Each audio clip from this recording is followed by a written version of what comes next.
Pre, sugatan siya. Yung bag ko, nasa bag ko. Kailangan ko ng gamot sa bag ko. Hindi ka ba aswang? Hindi ako aswang. Kalaban ako ng aswang. Tulungan niyo ako. Ligtas na. Sila laya na. Sila di na alipin mga aswang.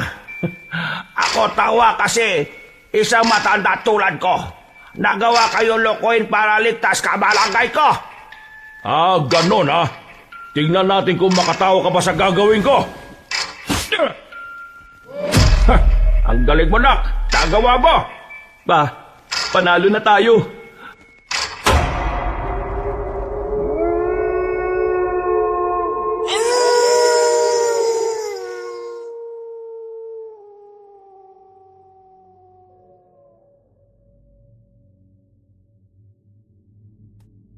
Isang mapagpalang araw po sa inyo, kabanong, pati na rin sa lahat ng mga kaabangers at lahat ng mga kayanggaw. Gusto ko lang sanang ibahagi ang naranasan naming kababalaghan ng aking ama nung ako ay nasa probinsya pa ng Masbate. Minsan, sa buhay natin ay may dumarating na pagsubok para mas lalo tayong patatagin. Ang pagsubok na yon ay ang magsisilbing pundasyon ng pagkatao natin. Hindi lang kasi ito basta pagsubok. Ang karanasan din namin ay tungkol sa panganib at pagsalba sa mga buhay namin. Dahil dito, mas naintindihan ko na mas mahalaga ang buhay kaysa sa kung anumang bagay. Mas lalo itong nakatulong sa akin para mamulat sa realidad ng buhay. At sa katotohanan sa mundong ito ay marami pa tayong hindi nalalaman. Merong mga bagay na naghihintay lamang na matuklasan at kagaya na lamang ng aswang. Ako si Elman. Kabanong, mga kabangers at mga kayanggaw, ito ang aking kwento.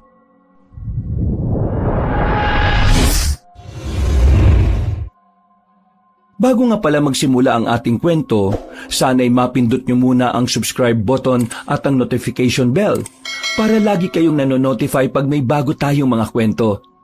At huwag nyo rin kalilimutan mag-like at comment. Napakalaking tulong po ito sa ating channel para mas makapagatid pa kami sa inyo ng mga magaganda at mga nakakapangilabot na mga kwento. At ngayon, sa ating pagpapatuloy. Ila, ano ba to mga tanim din niya? Gumagapang na papunta sa bakuran ko, oh. Nakakairita na. Ay daka, asensya ka na. Puputulin ko naman sana yung kahapon. Kaso, naging abala kami ng anak ko sa paglalako ng... Ay nako, putulin mo na. Kasi naglilinis ako ng bakuran ko. Naiirita ako dyan. Nakakainis. Yung mga tanim nyo, palagi na lang lumalabas sa bakuran ninyo. Anong gusto mong gawin ko, Fatima? Nilalagyan ko naman ng baging kaso, gumagapang pa rin sila eh. Gusto mo bang pagalitan ko yung mga halaman na yan para hindi na sila gumapang? Aba, pilosopo ka pang tao ka. Akala mo nakakatuwa ka? Ikaw kasi, palagi mong pinag-iinitan ng mga tanim ko. Wala namang ginagawang masama yung mga tanim ko sa'yo. Ewan ko ba sa'yo, bakit palagi ka nalang galit? Kasi, nakakasira na kalikasan niya mga tanim mong gumagapang. Bakit ba kasi hindi na lang kayo umalis dito? Hindi niyo naman pamamahay ang tinitiran niyo. Oh, iba na yung sinasabi mo. Hindi na maganda yan, ha?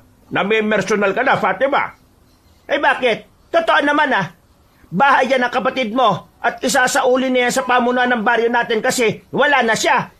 Kaya umalis na lang kayo dyan para wala nang nakakairita rito. Teka, sandali. Aling Fatima, mukhang mali naman yung sinasabi nyo, ha? Nakausap namin si Kapitan nung nakaraang buwan. Siya mismo nagsabi na ayos lang ang tumira kami rito dahil kapatid naman ni Papa yung may-ari. Ano bang pinuputok ng butsi nyo? Lahat na lang napapansin nyo. Para lang magkaroon kayo ng dahilan para magalit sa tatay ko. May gusto ba kayo sa tatay ko? Kadiri! Tumigil ka nga sa sinasabi mo. Ang pangit-pangit ng ama mo. Parang mukhang matching yan tapos sasabihin mo may gusto ako sa kanya. Hiba ka na ba? Mana ka talaga sa ama mo. Hindi ka rin nag-iisip. Magdahan-dahan kayo sa pananalita, Aling Fatima. Paano magiging pangit ang tatay ko? Tingnan nyo naman, ang gwapo ko. Kanino pa ba ako magmamana, di sa tatay ko? Tigilan niyo na si Papa, ha? Kahit na kailan, si Mama lang ang gusto niyan, kahit wala na siya. Hindi ka makakaroon ng tsansa sa tatay ko.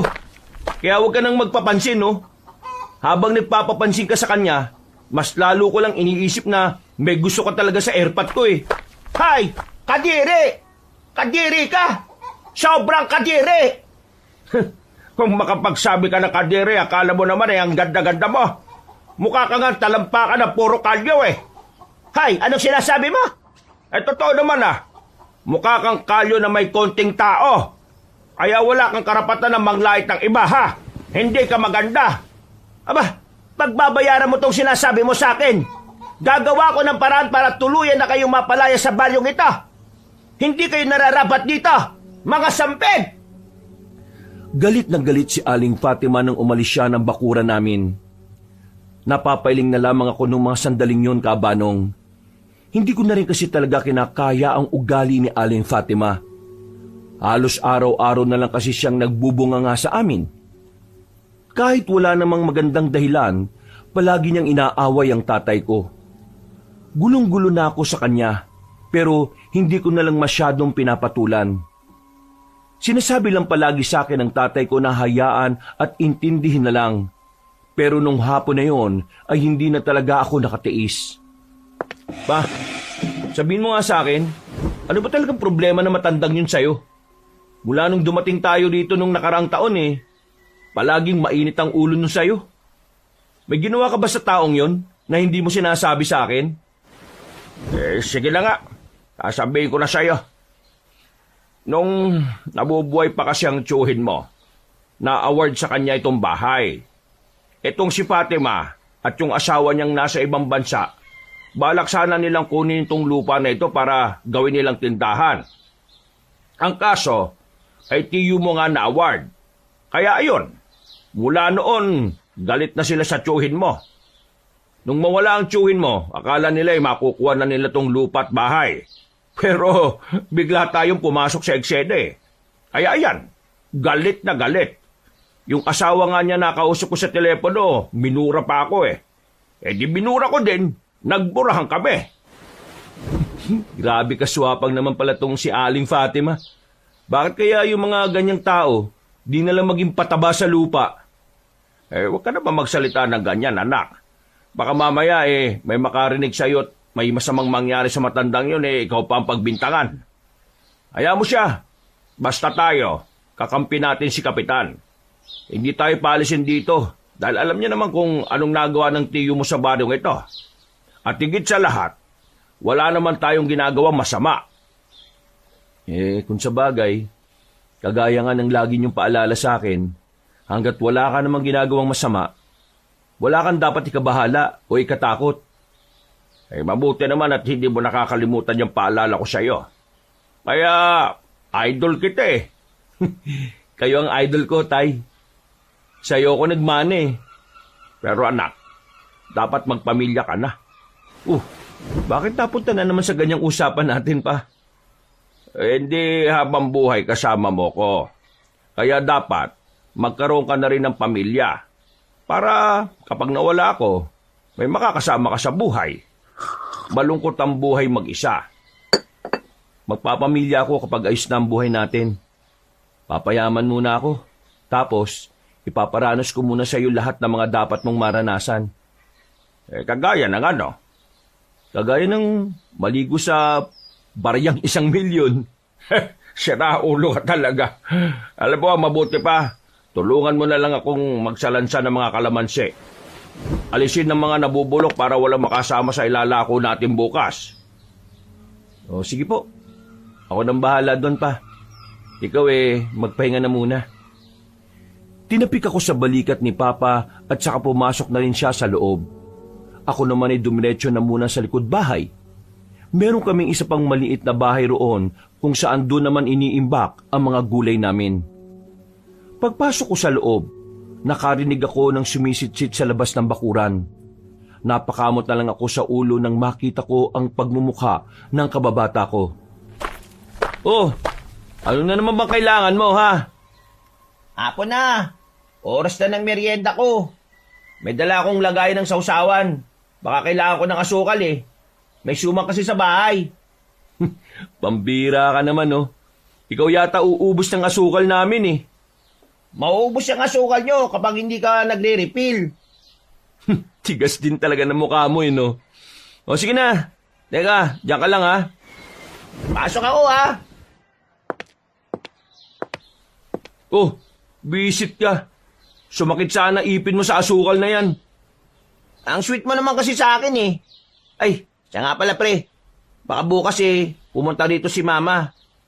Kukuha siya ng maraming gulay. Darating kasi yung tiyahin kong galing sa ibang bansa eh. Alam mo na, kapag may kamag-anak na magyayabang sa pamilya namin, kailangan tapatan ng nanay ko. Papalamunin yata ni mama ng maraming gulay para tumino eh. At hindi maging matapobre. Anong gulay ba ang kailangan ng mama mo? Basta, bukas bahala na kayo mag-usap. Ganitong oras din. O sige na, umalis ka na. May gagawin pa ako eh. Gusto mo ng tulong? Di na, kaya ko na to. Umuwi ka na't makakainin na naman ng tatay mo yung suman mo. Salamat ha. O paano? Bawi ako sa iyo sa susunod.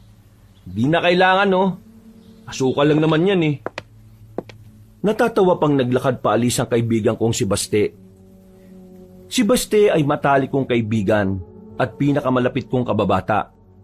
Sa lahat ng mga kababata ko, ay siya lang ang talagang masasabi kong totoo, kahit madalas niya akong bisitin. Mabuti ang samahan naming dalawa. Kung minsan nga, napagkakamalan na kami ng mga tao na magkapatid. Tinapos ko ang ginagawa ko ng mabilis. Pagsapit ng dilim, pinagsaluhan namin ng tatay ko ang sinasabing kalabasa na may kaunting karne.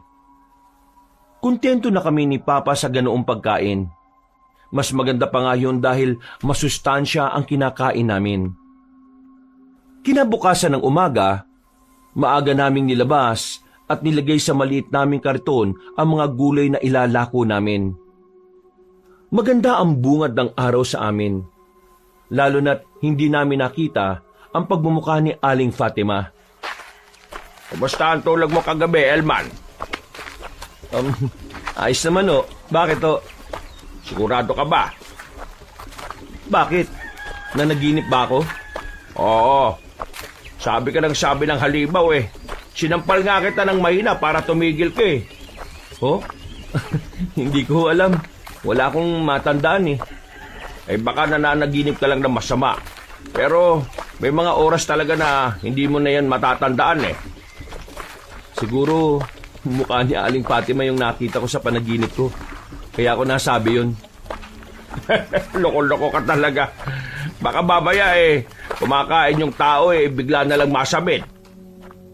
Tumigil kami ni Papa sa harapan ng barangay. Maraming tao roon. Hindi namin alam kung ano ang meron, pero hindi na rin kami nagsayang ng oras para makichismis. Pinagpatuloy na lang namin ang paglalako. Bandang 12:00, marami-rami na rin kaming naibenta. Kahit papaano, pumaldo na rin kami ni Papa. Balak na sana namin umuwi ni Papa nung tanghaliang yon, pero meron kaming nadaanan na isang baryo. Malayo na yun sa amin kaya hindi namin kabisado ang baryo na yon. May baryo pala dito pa? Oo nga eh. Kasi ngayon lang naman tayo dumaan dito, kaya ngayon lang natin nakita. O sige, pasok tayo para maubos tong mga tira. O sige, mas maganda nga yun. Sa bungad pa lang ng baryo, nakita na namin ang mga tao na nasa kanilang bakuran. Hindi namin alam pero parang natataranta sila nang makita nila kami. Para bang takot sila sa tao.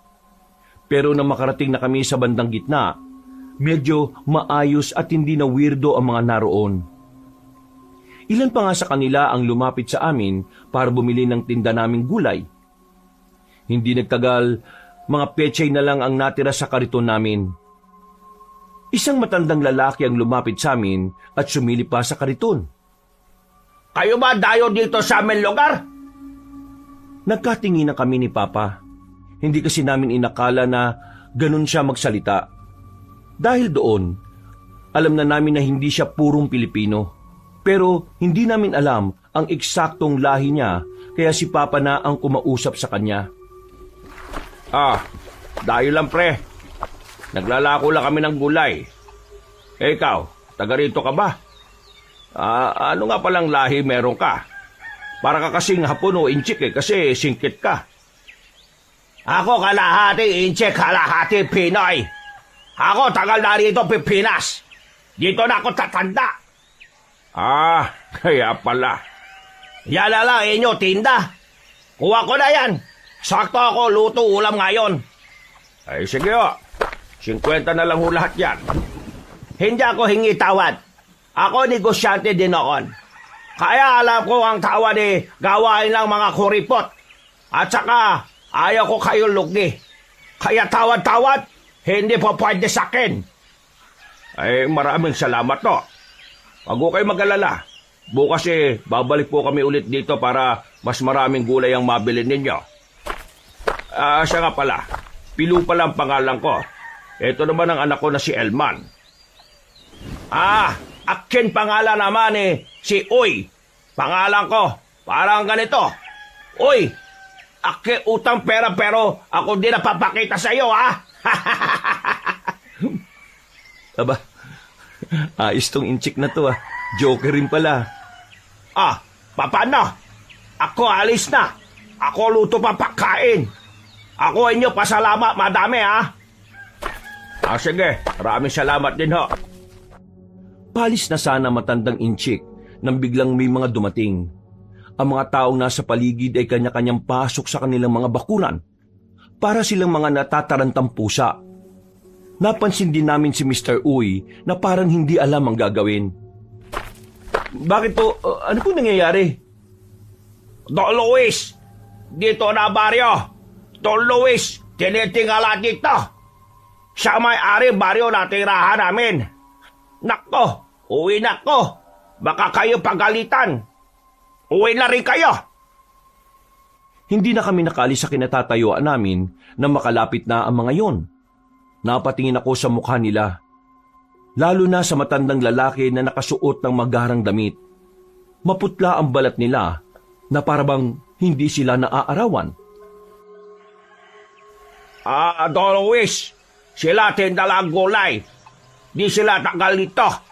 Dayo sila na tinda gulay. Wala sila gawa masama. Magandang tangali po. Tama pong sinabi ni Mr. Uy. Napadaan lang po kami dito para ipaubos ang tinda namin. Alam niyo ba kung nasa ang barangay kayo? Narito kayo sa Barangay Pag-asa. Ang baryong pagmamay-ari ko. Nasabi nga ho ni Mr. Uy sa amin. Pasensya na ho kung wala kaming paalam. Ayos lang. Nagtitinda lang naman kayo. Ang ayaw ko lang yung makikialam kayo sa buhay ng mga naririto. Hindi po. Tinda-tinda lang po talaga. Wala po kaming balak na makipagkaibigan sa kanila kasi parang ayaw din naman po ng mga taga rito ng mga dayo. Mabuti nang nagkakaintindihan tayo. Tagasag baryo ba kayo? Malayo po Sa baryo Magsilang po kami.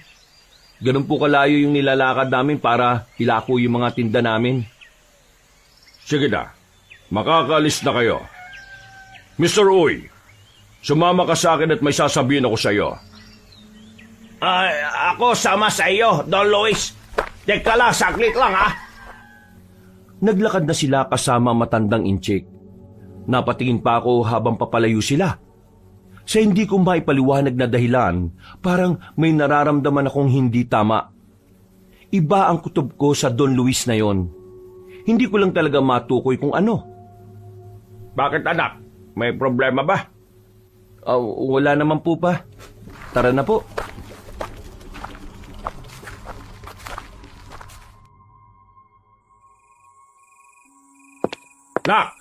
Nak! Who's there?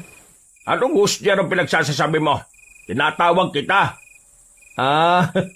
Akala ko kasi may knock-knock kayo ano po ba yun? At bakit parang nakakita kayo ng multo sa labas? Saan ba kayo galing? Napadaan ako sa barangay natin. At alam mo ba kung anong nalaman ko? Hindi pa ho. Kaya nga sasabihin ko sa iyo Kanina palang umaga, Kaya ang daming tao sa barangay, meron palang nakidnap na bata na taga rito sa atin. Bago lang sila rito. Kaya hindi natin kilala yung pamilya ng bata. Basta ang sabi ng umiiyak na nanay, 2 anak niya ang naglalaro sa ilog kagabi. Tapos yung isa raw, dinakma daw ng kung sino. Naku, kawawa naman yung batang yun. Wala bang ginawa yung barangay natin? Ito na nga ang pinagtatalunan ng barangay. Hindi nila alam kung gagawa sila ng aksyon. Kasi ang sabi ng batang nakaligtas, halimaw daw yung dumukot dun sa kapatid niya. Ang problema, ayaw maniwala nila kapitan sa bata. Ayaw nilang maniwala na halimaw yung kumuha? Oo, kaya sabi nila, ipapaubaya nila sa pulis ang paghahanap sa bata.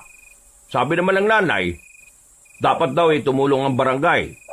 Dahil hindi naman pala tao ang kumuha sa anak niya. Kasi kung magpe-petiks-petiks lang ang barangay, baka mamaya raw pinatay na ng halimaw yung anak niya. Medyo weirdo. Ngayon lang tayo nakarinig ng ganyang kwento Yun na nga. Kaya hindi mo rin talaga masisisi sila, kapitan, kung hindi sila maniniwala kagad. Lalo na, bata lang din yung nagsabi sa kanila. Alam mo naman ang imahinasyon ng mga bata, hindi ba? Pero sana, bigyan nila ng konsiderasyon. Kasi kung ano man ang kumuha, nasa panganib pa rin yung buhay ng bata. Alam ko, kung kidnapping lang ang nangyari, wala rin namang magagawa ang barangay natin Kapulisan talaga dapat ang umasikaso niyan. Bumuntong hininga na lang ang tatay ko, Kabanong. Kahit wala naman siyang ugnayan sa batang nawawala, kita ko ang stress at pag-aalala niya. Ganun kasi talaga ang ugali ni Papa. Maalalahanin siyang tao, kahit pa nga sa mga hindi naman niya kaano-ano. Nung gabing yon, hindi na nawala sa isipan ko ang balitang hatid sa akin ni Papa. Paulit-ulit kong iniisip yon hanggang sa pagtulog. Kinaumagahan, yun din ang naging usapan namin ni Baste. Kahit siya, napapaisip din kung totoo ba talaga na may halimaw sa baryo namin. At yun ang kumukuha sa bata. Kumalat na rin sa lugar namin ang usapan na yun. May mga naniniwala, pero mas marami pa rin ang hindi kumbinsido. Lalo na sa kwento ng ina ng bata.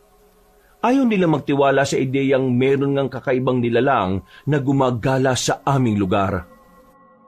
Makalipas pa ang ilang araw, nanatiling maingay ang usapin ng pagkawala ng bata. Pero wala namang nagbago sa pamumuhay ng lahat. Kahit na ang pinaniniwalaan ay halimaw ang kumuha sa bata, binaliwala na rin nila ang isyu kalaunan. Para saan na naman ang ginagawa mo? Wala ka na namang magawa sa buhay no? Para sa lalagyan ng mga luya. Bulok na kasi yung dati kong ginawa Kaya kailangan ng bago. Bakit ka ba nandito? May kailangan ka na naman, no? Wala naman. Wala lang ako makausap sa bahay. Nag-away na naman si Ermat at saka si Airpods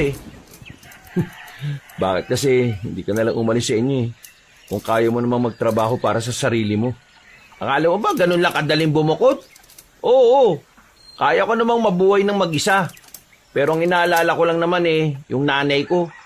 Baka mamaya maltratuhin siya ng siraulo kong ama. Hindi na ba talaga magbabago yung tatay mo na yan? Wala nang pag-asang magbago yun. Ihintayin na lang namin kung kailan siya magkasakit at mamatay. Buang, masamang humiling ng ganyan sa ibang tao, no? Kung para sa ikabubuti naman ng lahat, maintindihan naman siguro ako ng Diyos, di ba? Hindi porket maiintindihan ka, gagawin mo na. May mga bagay sa mundo nito na hindi dapat ginagawang normal ang panalangin sa kapahamakan ng iba. Ewan ko. Magkaiba kasi tayo ng kinalakihan kaya iba rin ang pananaw mo Hindi mo ko maintindihan. Sabay-sabay kaming napalingon sa kabilang bakuran nang marinig namin ang tinig ni Aling Fatima. Sa puntong ito, hindi siya pagalit magsalita. Takot na takot ang tinig niya habang may kausap siya sa cellphone niyang dipindot. Ako, Berto, huwag ka na munang uuwi rito. Diyan ka na muna. Maraming nangyayari kababalagan dito. Nitong nakaraan nga may batang nawawala. Ang sabi ng kapatid, kinuha raw ng halimaw. Tapos ngayong hapon may natagpuan na namang mga kagabitan ng 2 magsasaka. Ang sabi ng pamilya, ilang araw na rin nawawala ang dalawang yon. Tingin ko talaga totoong sinasabi ng batang nakaligtas May halimaw na nangunguha ng tao sa lugar na ito. Nagkatinginan lang kami ni Baste. Ganon kabilis na pukaw ang atensyon namin. Naiba kagad ang atensyon naming dalawa. Hindi man kami nagsasalita, alam namin pareho ang tumatakbo sa isipan namin. Itinigil ko na muna ang ginagawa ko at nagtungo kami sa barangay. Nakita namin doon na may mga taong nakikipag-usap kay Kapitan. Umiiyak sila, meron pang nahihirapan na huminga sa kakaiyak. Tingnan mo, totoo nga kayang halimaw ang kumuha sa mga nawawalang tao?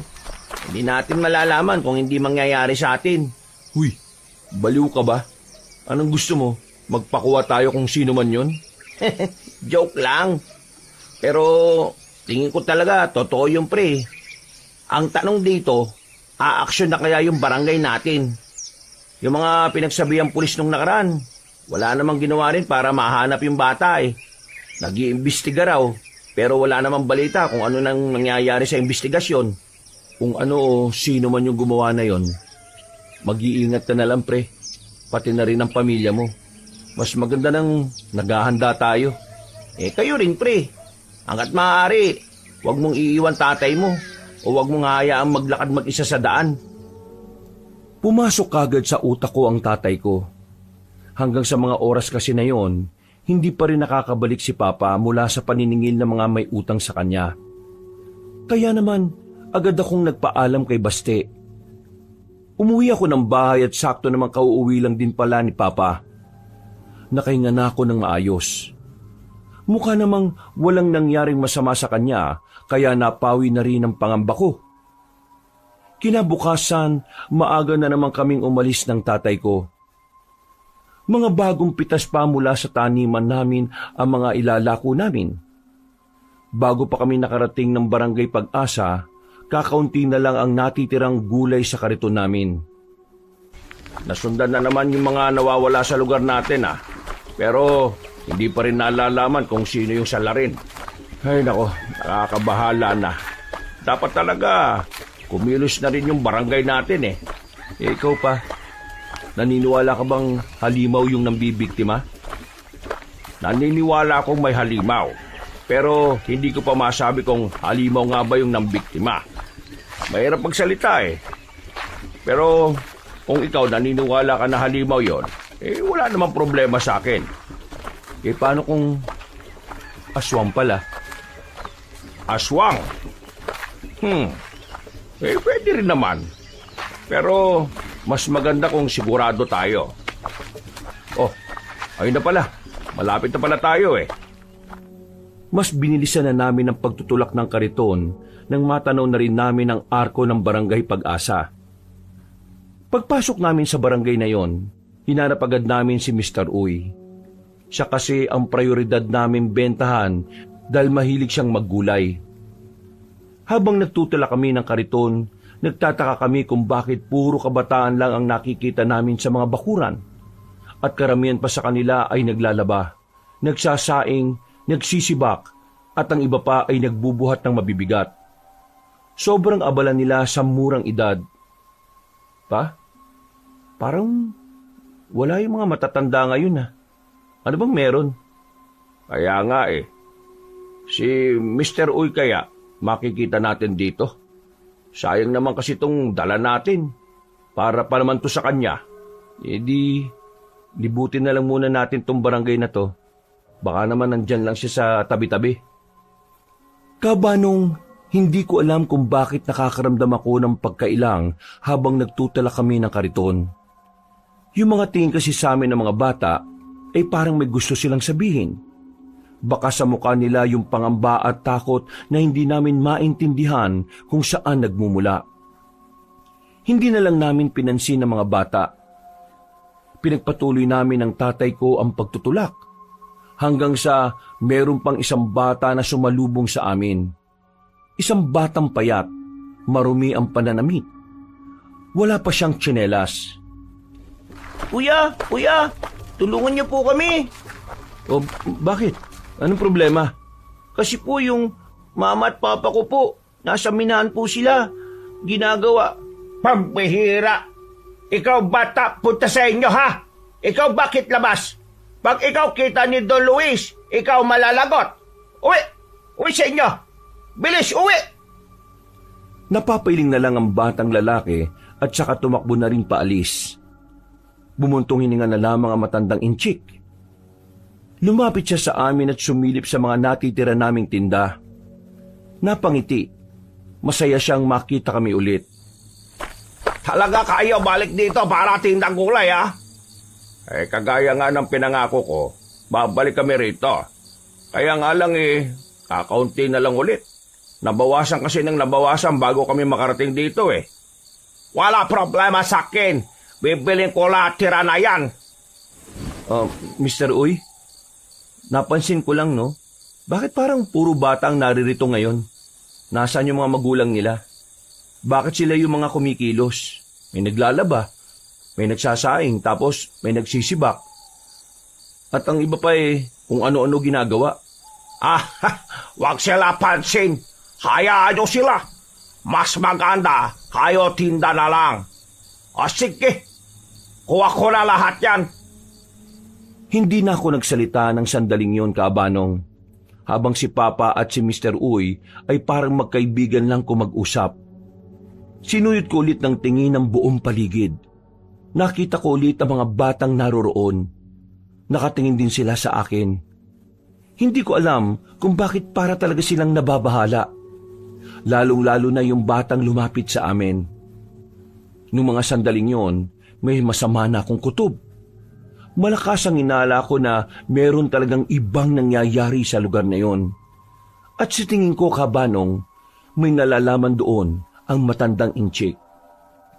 Paglabas namin ng barangay na yon, tinanaw ko ulit ang mga bata. Nakatingin pa rin sila sa amin na parabang gusto nila kaming bumalik. Kamagalala anak, kung anong iniisip mo iniisip ko rin. Anong ibig mong sabihin pa? Nagtataka rin ako kung nasaan ang mga magulang nila. At napapaisip din ako kung ano yung sinabi ng bata kanina. Pa, tingin ko talaga may mali sa barangay Pag-asa. Kung ano man ang meron doon, hindi na natin yun kailangang alamin pa. Tayo nagbebenta lang ng gulay. Wala tayong kinalaman sa kung ano man ang meron sa kanilang barangay.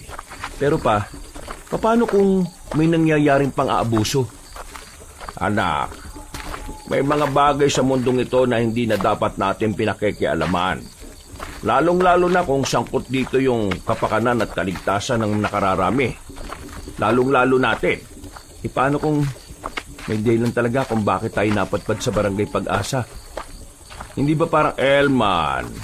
Tama na. Ayoko magkaroon pa ng problema ang buhay natin. Hayaan natin silang umayos kung ano man yung problema nila. Bumuntong hininga na lang ako, Kaabanong. Pero sa loob-loob ko, hindi ako sang-ayon sa sinabi niya. Pakiramdam ko kasi noon, Kaabanong, may tamang dahilan kung bakit namin nakita ang mga yon. Pakiramdam ko, may kailangan akong malaman at may kailangan akong gawin. Yung mata ng mga batang naroon, parang pilit akong hinihikayat na magkaroon ng pakialam. Nararamdaman ko ang lungkot at takot sa kung papaano nila ako tingnan. Nakauwi kami ng bahay namin nang wala kong ibang iniisip kundi yun lang. Magulo ang utak ko, pero pinipilit ko na lang na burahin yon sa isipan ko. Sigurado ka ba sa gagawin mo, pre? Baka mamaya dyan kayo magkagalit ng tatay mo. Pre, yun lang yung naisip ko na paraan para matahimik tong kalooban ko Tingin ko si talaga, kailangan ng mga batang yun ng tulong. Di ba sinabi mo kaninang merong namumuno sa kanila na Don Luis yung pangalan? Paano kung makabangga mo yun sa ginagawa mong yan? Paano kung mapahamak yung mga bata tapos wala akong ginawa? Pre, baka patayin ako ng konsyensya ko. Ang hirap na may kaya kang gawin pero wala kang ginawa. Tapos bigla silang napahamak. Paano kung wala naman talagang nangyayaring masama doon at masyado ka lang talaga nag-iisip? Basta, bukas Total, wala naman kaming tinda ni Papa. Pupunta ako mag-isa doon. Mag-iimbestiga ako. Kapag may nalaman akong hindi tama, isusumbong ko kagad sa kinauukulan. Gusto mo ba ng kasama? Bigyan mo lang ako ng pera, sasama ako. Wag na. Madadamay ka pa eh. Hindi, seryoso. Delikado yan, pre. Oo, alam ko naman yun eh. Kaya nga, wag kang sumama. Huwag ka kasing tumuloy. Bayan. Hindi nga pwede. Buo na desisyon ko. Tingin ko, Diyos mismo ang nagsasabi sa akin na tumuloy ako. Kaya, hindi na ako aatras. Pambira naman to. Ginamit mo pa talaga ang Diyos sa katigasan ng ulo mo, ah. Pagkatapos ng pag-uusap namin na yon, ay pumasok na rin ako sa bahay at nagpahinga. Masarap ang tulog ng tatay ko. Habang ako naman, hindi pa rin tumatahimik ang mga tumatakbo sa utak ko. Kapag naaalala ko ang mukha ng mga bata, lalo na ng batang lumapit sa amin, mas lalo kong nag-alala para sa kanila. Sabi nila, habang tumataas ang interes mong malaman ang isang misteryong bagay, mas tumataas din daw ang tsansa na may dala itong kapahamakan. Pero sa kaso ko, hindi ko yun naiisip. Parang malakas ang loob ko sa kung anuman ang magiging resulta ng binabala kong gawin. Kinaumagahan, hindi kami naglako ni Papa. Kailangan pa kasi naming maghintay ng ilang araw para pwede nang anihin ang iba pa naming tanim sa likod bahay. Kakagising ko lang noon nang marinig ko ang boses ni Aling Fatima. Kasagutan na naman niya si Papa kaya naisipan kong lumabas na rin. Kaya siguro nawawala yung mga galon ko rito sa bakuran ko eh. Kasi kinukuha mo para paglagyan ng mga tanim mo, no? Ay, wag mo akong pinagbibintangan, Fatima, ha? Wala akong kinukuha sa'yo at mas lalong hindi ako magnanakaw. Paano hindi kita mapagbibintangan? Nung nakarambuan nga nakita ko dyan yung walis ting-ting ko. Aba, malay ko ba na sa'yo yun nakasandal sa bakuran ko. Kaya kinuha ko. Kung matino ba naman kasi yung utak mo bakit mo iiwanan sa bakuran ng iba? Yung ting-ting na yon tapos magtataka ka kapag ginalaw ng may-ari ng bakuran. Ang sabihin mo, ugali mo na talagang manguha ng mga bagay na... Tumigil ka! Kahit na hindi kami mayaman hindi ko kailanman naisipang magnakaw. Baka ikaw ang magnanakaw. Matagal mo nang gustong angkinin ng lupa't bahay na tinitirhan namin Samantalang sa kapatid ko ito nakaaward. Ikaw ang sakim. Hindi naman talaga sa inyo yung lupang yan Noon pa man, sa amin na yan dapat. Pero umikse na lang yung kapatid mo. Mawalang galang na po Pero, kailan niyo ba matatanggap na kahit na kailan, hindi na mapapasa inyo itong bahay at lupa ng tiyuhin ko? Hindi porke may pera kayo mabibili nyo na kagad ito. Hindi pa kayo nakontento? Ang lawak-lawak na ng bakuran nyo. Sinakop nyo na nga yung kabilang bakuran porke walang nakatira Hay, huwag kang makikisali rito Elman ha. Wala kang alam sa usapang matanda. Anong walang alam? Anong tingin nyo sa akin, bata? Hindi ako tanga para hindi maintindihan ng pang-aabusong ginagawa nyo sa amin Matagal na akong nananahimik sa mga ginagawa mo Akala mo ba, hindi ko alam na nagpetisyon ka sa barangay at nagpapirma ka sa mga tao para mapalayas kami? Ang kaso, walang pumirma kahit na isa. Kasi alam nilang masama ang ugali mong matanda ka Ha? Kaya pala ganyan ka magsalita? Walang modo? Walang galang? Walang respeto? Manang-mana kasama mo? Hindi na ako magtataka kung bakit walang babaeng napatol sa'yo. Kasi bukod sa wala kang pera, wala ka rin magandang ugali. Wala naman akong pakialam kung may papatol sa akin o wala Pero ang mas matindi, yung kalagayan mo, yung sitwasyon mo. Dahil iniwan ka ng mga anak mo kasi masama kang magulang, mukhang pera at walang pakialam sa nararamdaman ng mga anak. Kaya dapat lang sa'yo mag-isa ka dyan. At siya nga pala, hindi porke mas matanda ka sa akin gagalang na kita. Ang respeto, hindi yan binibigay base sa edad Binibigay yan sa mga taong kaya rin magbigay ng respeto. Kaya, ito nang huling pakikipagtalo ko sa inyo. Tigilan nyo na kami. Kakaunting panahon na nga lang ang pananatili nyo rito sa lupa nilalaan nyo pa sa kasamaan. Hindi na nakapagsalita si Aling Fatima Kabanong. Nang gagalaiti siya. Kulang na lang ay atakin siya sa puso sa sobrang sama ng loob. Pumasok siya sa loob ng bahay nila at malakas na sinarado ang pinto. Yung iba naman naming kalapitbahay, natatawa na lang din sa nangyari. Alam kasi nila kung gaano kasama ang ugali na matandang yon. Nak, salamat ah. Palagi kang dumarating para ipagtanggol ang tatay mo. Pa, tayo lang ang magkakampi sa buhay. Kaya ang kaaway mo, kaaway ko rin. Hindi ko hahayaan na inaabuso kayo ng ibang tao dyan. Wala akong pakialam kung sino pang makabangga ko. Ewan ko ba kasi sa matandang yan. Paulit-ulit na lang ang pinagtatalunan namin. Parang hindi siya napapagod eh. Siguro sa susunod, isumbong na natin kay Kapitan. Hindi na kasi nakakatuwa yung palagi siyang nag-uumpisa ng pagtatalo eh. Tumungo na lang si Papa sa sinabi ko, Kabanong. Sabay na lang kaming nag-almusal sa bakuran namin. Pagkatapos, inutusan na muna ako ni Papa na magpunta sa bayan para mamili ng karne. Sarado kasi ang palengke sa amin ng araw na yon dahil linggo. Kaya napagdesisyonan kong hapon na lang ako babalik sa barangay Pag-asa. Maingay at magulo. Inaasahan ko na talagang ganun karami ang tao sa bayan kapag linggo. Pero parang hindi pa rin ako sanay dahil minsan lang naman akong mapasyal doon. Habang naglalakad, meron akong nakitang isang lalaki sa bangketa, nakapanang-kapa sa bulsa niya. Napansin kong parang nawalan yata siya ng wallet niya, kaya nilapitan ko. Pre, may problema ka ba? Nadukutan yata, uy. Nadukutan ka pero masaya ka pa? Oo, 50 pesos lang kasi laman nun eh. Maliit na halaga lang pala pero sayang pa rin, no? Problema ko nito, wala akong pamasahe. Magkano ba pamasahe mo? Teka, tutulungan mo ba ako? Kailangan mo ng pamasahe, di ba? Ang ibig ko sabihin, hindi mo naman ako kilala, bakit mo ako tutulungan? Yung kasi ang turo ng tatay ko eh. Kapag may nangangailangan ng tulong, tulungan. Maraming salamat ah. Kahit 50 lang, ayos na. Ayan. Ano bang ginagawa mo kasi rito? Nadukutan ka pa. Marami kasi talagang mandurukot dito kapag araw ng linggo eh.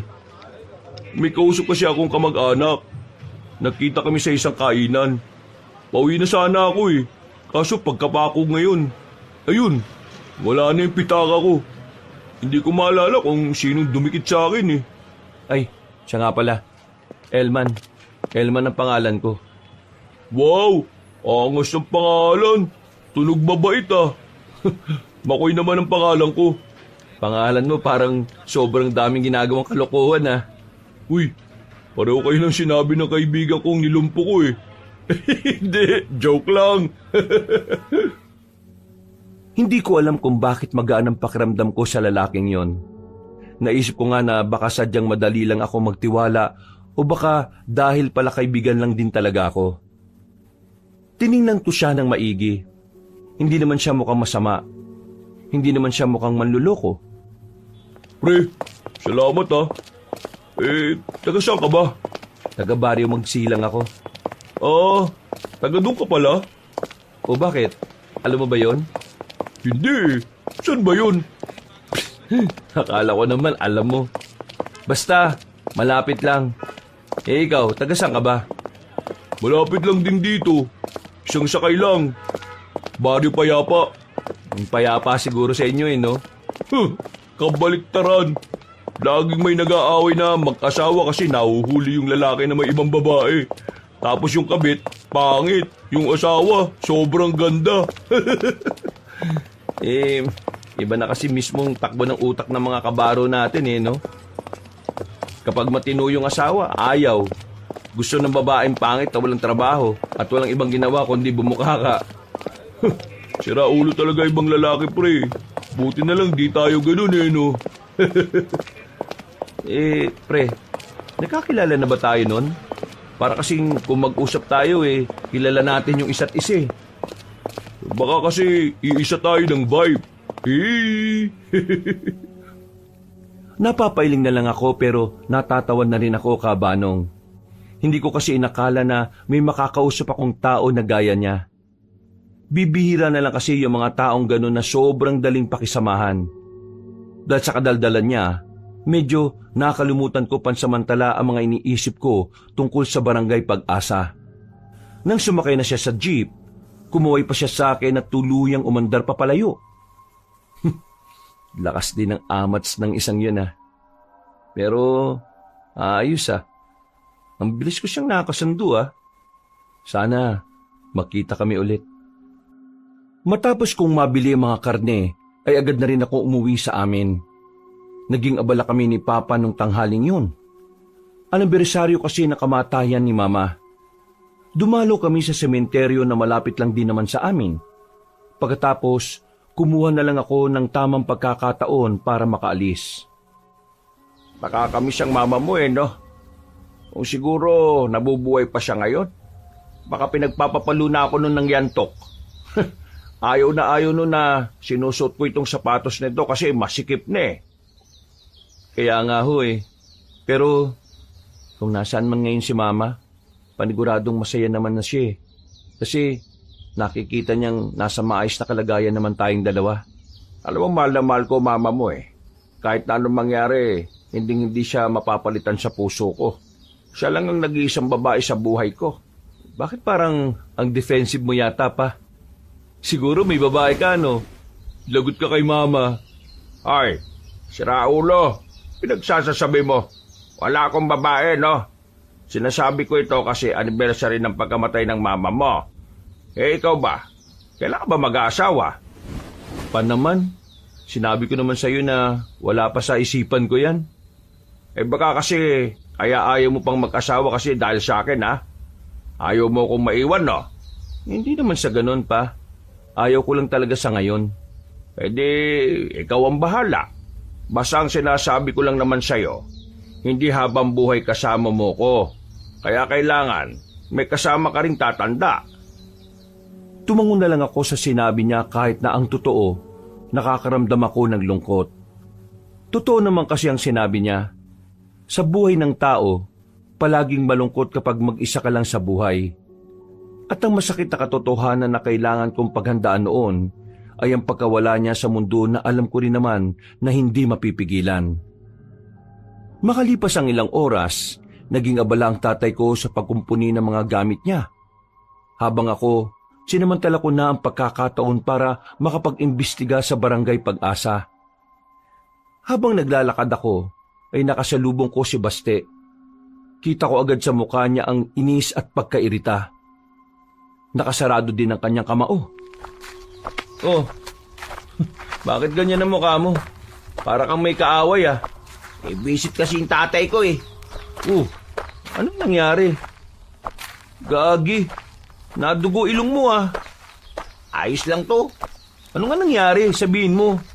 Nagkasagutan kami. Nagsuntukan kami. Ayun, galit na galit sa akin. Binalis ako ni Mama kasi parang mapapatay ako ng tatay ko sa sobrang galit niya Saan ka pupunta ngayon?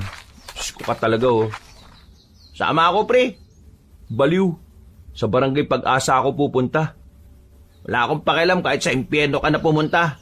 Basta sama ako. Wala akong mapupuntahan ngayon Sigurado ka ba? Ikaw na nagsabi na delikado tong pupuntahan ko Ano naman kung delikado? Sama mo na ako. Gusto ko magpalamig ng ulo. O di sige, sumama ka. Basta, ayaw ko nung maingay dun Pabubulilyaso tayo kapag nag-ingay ka. Tingin mo sa akin, nasigaw na lang bigla. O di sige, tara na. Sabay na rin kaming naglakad ng mga sandaling yon, Kabanong. Tahimik lang naman si Baste, pero ramdam ko sa kanya na hindi pa rin nawawala ang kanyang inis. Tinapi ko na lang siya sa balikat. Napangiti naman siya sa akin. Hindi mo ba sasabihin sa akin kahit na anong ginawa niya, tatay mo pa rin siya? Kailangan mo siyang igalang? Ano?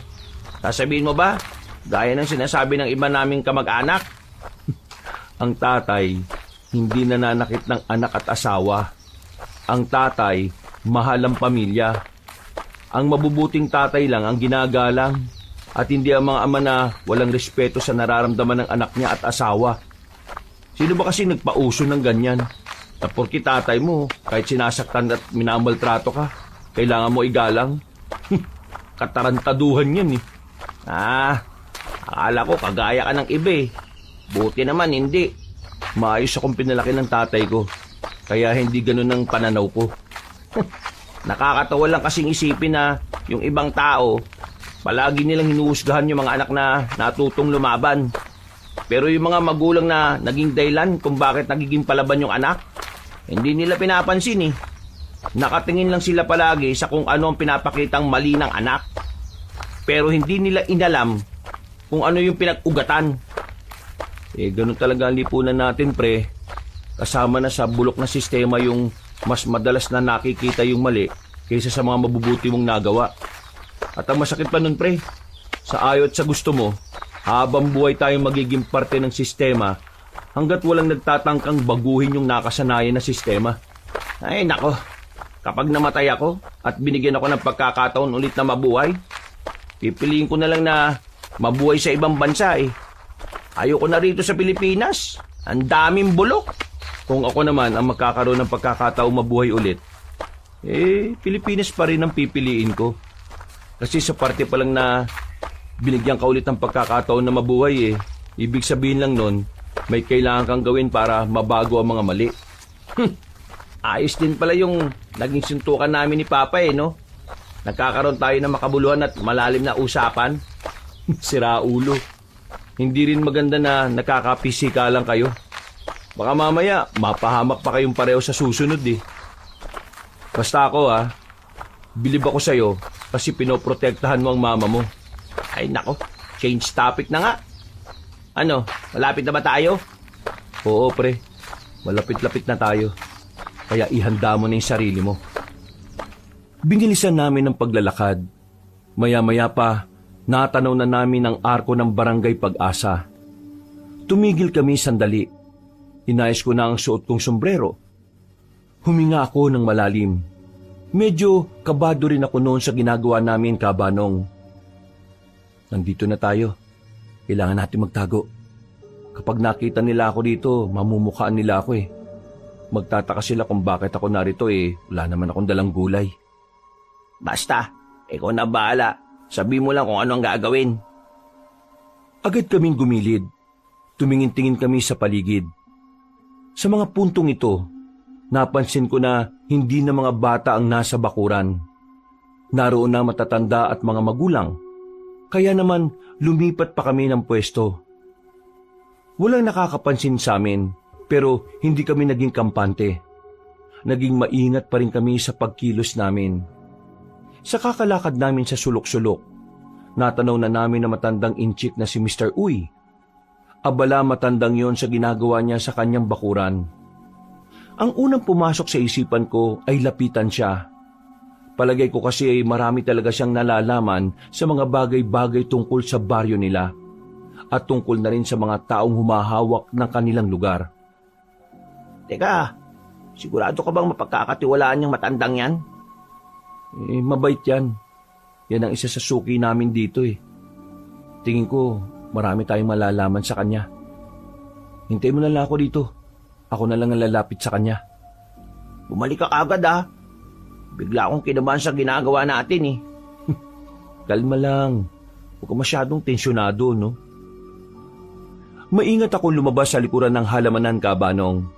Mabilis akong lumapit sa bakuran ni Mr. Uy. Pagpasok ko roon, ay nakita niya ako kagad. Nanlalaki ang kanyang mga mata. Agad niya akong nilapitan at patingin-tingin pa siya sa paligid. Uy, bakit ikaw pasok dito? Ikaw ba dala gulay? Dami pa kong gulay. Uy, kamura sa inyo. Bilis! May mga bagay lang akong gustong malaman. Baka po pwedeng... Halik ka rito. Di ka pwede makita doon, Luis. Ipinasok niya ako sa bahay niya. Natataranta niyang pinagsasasara lahat ng bintana. Sa kamalas-malasan, bigla pang dumating sila Don Luis kasamang iba pa nitong tauhan na mapuputla. Malalakas na katok ang ginawa nila sa pinto ni Mr. Uy. Ako naman ay tinulak niya papasok sa aparador para makapagtago.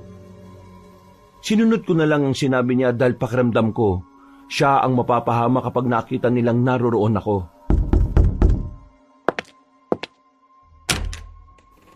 O, Don Luis, ikaw pala. Ano aki may paglilingkod? Mamayang gabi, ihanda mo na ang mga tao. Kailangan ko silang mapakinabangan. Tandaan mo, ayaw ko ng mga taong mareklamo. Kapag naulit pa yung nakaraan, ipapakain ko na talaga sa sigbin. Naintindihan mo ba ako? Kapibos, ako bahala mga tao. Ako na sabi sa kanila at paliwanag na mga dapat iwasan. Mabuti naman at masunurin kang tao. Kasi alam mo naman kung ano mangyayari sa iyo sa oras na sinuway mo ang mga utos ko, hindi ba? Huwag kayo alala. Ako palagi sunod inyong utos. Wala problema sa akin. Basta kayo lagi aking boss. Mas maganda nang nagkakaintindihan tayo. Ngayon, tingin ko naman mahal mo ang buhay mo kaya hindi ka susuway sa akin, hindi ba? Sige na, gawin mo na ang pinag-uutos ko mamaya para matuwa naman ako sa iyo. Tumungo na lang si Mr. Uy. Agad din namang umalis sa mga yon. Nang masiguro ni Mr. Uy na wala na sila Don Luis, ay saka na niya binuksan ang aparador. Ikaw kailangan na uwi. Ikaw mapapahamak dito kapag ikaw kanila nahuli. Mr. Uy, anong ibig sabihin nun? Sabihin mo nga sa akin, inaabuso ba kayo ng Don Luis na yon? Ikaw tahimik iyong buhay. Ikaw tindalang gulay. Kesa ikaw makialam sa bagay na delikado. Pakiusap. Uwi ka na kasi baka mapahama ka sa gawa mo ngayon. Hindi matahimik ang kalooban ko eh. Nung huling punta namin dito ni tatay ko, naawa ko sa mga bata. Parang gusto nilang humingi ng tulong eh. Yung batang lumapit sa amin nung nakaraan. Sabihin mo nga, bakit mo siya pinigilang matapos yung sasabihin niya? Basta, di mo dapat malaman. Mas maganda ikaw wala alam kaysa may alam ka. Ikaw lagay buhay sa panganib. Mr. Uy, alam kong hindi ka masamang tao.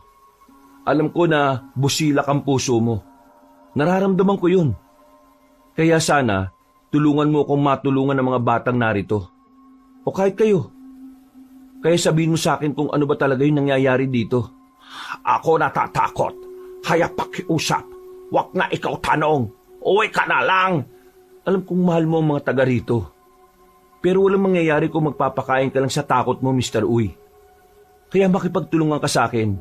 Sabihin mo kung anong nangyayari sa baryong ito. Umupo sa gilid ng matandang inchik. Huminga siya ng malalim. Baka sa mukha niya ang pagkabahala at takot. Nilapitan ko siya at tinapik-tapik ko ng mahina ang balikat niya. Nang makahugot na ng lakas ng loob, ay nagsalita na rin siya. Kami rito, pirit labaho Don Luis sa kanya minahan.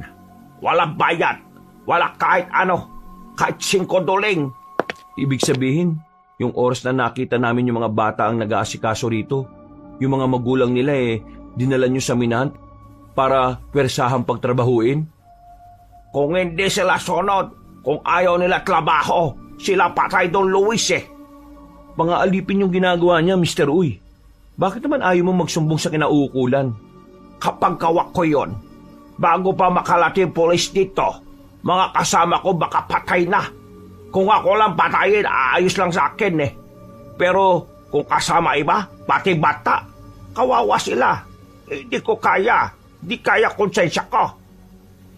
Kailangan malaman to ng kinauukulan. Hindi tama ang ginagawa sa inyo. Porque mayaman niyang Don Luis na yan ganyan ang trato niya sa inyo? Hindi pwede. Huwag ka sumpong. Hindi mo kilala Don Luis. Delikado. Kilabot ako Kayo ang balahibo ko. Huwag mo gawin yun. Bakit wag? Ano ba yung Don Luis na yan? Diyos ba yan? Don Luis, sa kalaban ng Diyos, Don Luis ay isang Natigil ang sasabihin niya nang makarinig kami ng sigaw sa labas. Pagsilip namin sa bintana, nakita naming may kinakaladkad na sila Don Luis na lalaki. Natatarantang sinarado ulit ni Mr. Uy ang bintana nang mapansin na patingin sa bahay niya ang mga yon. Nako, kailangan mo alis. Dali, alis, uwi na! Sa bintana sa likod ng bahay ako dumaan. Kinailangan ko na talagang umalis noon dahil mukhang naghihinala na sa kanya ang mga tauhan ni Don Luis. Paglabas ko, agad kong ginapang daan papunta sa kinaroroonan ni Baste. Ano yung sumisigaw?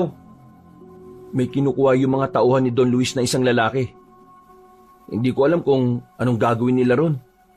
Anong nalaman mo? Pinupuwersa palang magtrabaho sa mina ng mga taga rito. Walang sahod, kahit 5 duling wala. Parang inaalipin pala sila kung ganon. Oo, ganun na nga. Dapat isumbong na sa mga pulis yan.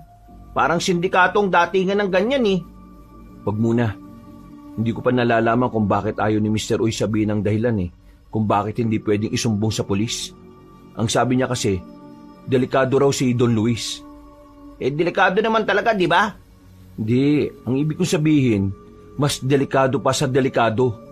Maraming pinoprotektahan si Mr. Uy na tao Kailangan nating wag magpadalos-dalos. Kailangan makausap ko siya ulit. Mamayang gabi, kukunin sila ng mga tao ni Don Luis para magtrabaho ulit sa minahan. Mga bata na lang ang matitira dito. Susubukan kong kausapin si Mr. Uy. Pagbalik niya kasi galing sa minahan, mukhang siya lang ang nagbabantay sa mga bata. Kaya pagkakataon ko na yun para makausap siya ng mas matagal. Ibig sabihin maghihintay pa tayong gumabi? May 1 kalahating oras pa. Ayos lang ba sa'yo? Kung hindi naman pwede ka naman nang umuwi. Nandito na ako, ano ka ba? Sasama na kita. Tsaka, naintriga ako sa mga nangyayari. O di sige. Kailangan lang natin maging maingat. Hindi pa natin alam kung anong kayang gawin ng Don Luis na yun Bilib ako sa iyo, pre. Talagang gumagawa ka ng paraan para sa kanila no? Pre, hindi ko kayang isipin na may ganito. Pakiramdam ko kasi talaga itong misyon na gustong ipagawa sa akin ng Diyos Kasi isipin mo na lang sa dami ng taong pwede makatuklas nito, bakit ako pa? Gumapang na muna kami paalis sa parting yon. Naghanap kami ng pwede mapagtambayan sa kagubatan habang nagpapalipas kami ng oras. Maaliwalas, payapa at nakaka-relax talaga ang mga naririnig naming huni sa gubat. Kaya naman, nakapagpahinga kami ng maayos habang nasa ibabaw kami ng isang malaking bato. Kung ganito kapayapa sa bahay, siguro hindi mo ko kasama ngayon. Mukhang masarap dito no? Pero kapag gumabi, nakakatakot na dito. Kung sa bagay, gubat pa rin naman kasi ito Sabi nga nila, may 2 mukha ang gubat. Maamo sa liwanag, nakakatakot sa dilim. Saan man nakuha yung ideya na yan? Sa bagasin, na may bold. Marami kaming napagkwentuhan nung oras na yon, Kabanong. Hindi na namin napansin ang oras. Sumapit na ang dilim sa paligid. Kaya naman, inihanda na rin namin ang sarili. Binalikan namin ang bahay ni Mr. Uy. Wala na siya ron. Pagtingin namin sa mga bakuran, tanging mga bata nang nakikita namin kumikilos. Noong mga sandaling yon, ay alam ko na agad na umalis na ang matatanda para magtrabaho sa minahan. Lumapit kagad kami sa bakuran na malapit sa amin. Pero sa halip na kausapin kami ng mga bata, natakot sila sa amin at pumasok sa loob ng bahay. Ganon din ang reaksyon ng mga sumunod na bata na tinangka naming kausapin. Pre, wala yata tayo makakausap na matino rito.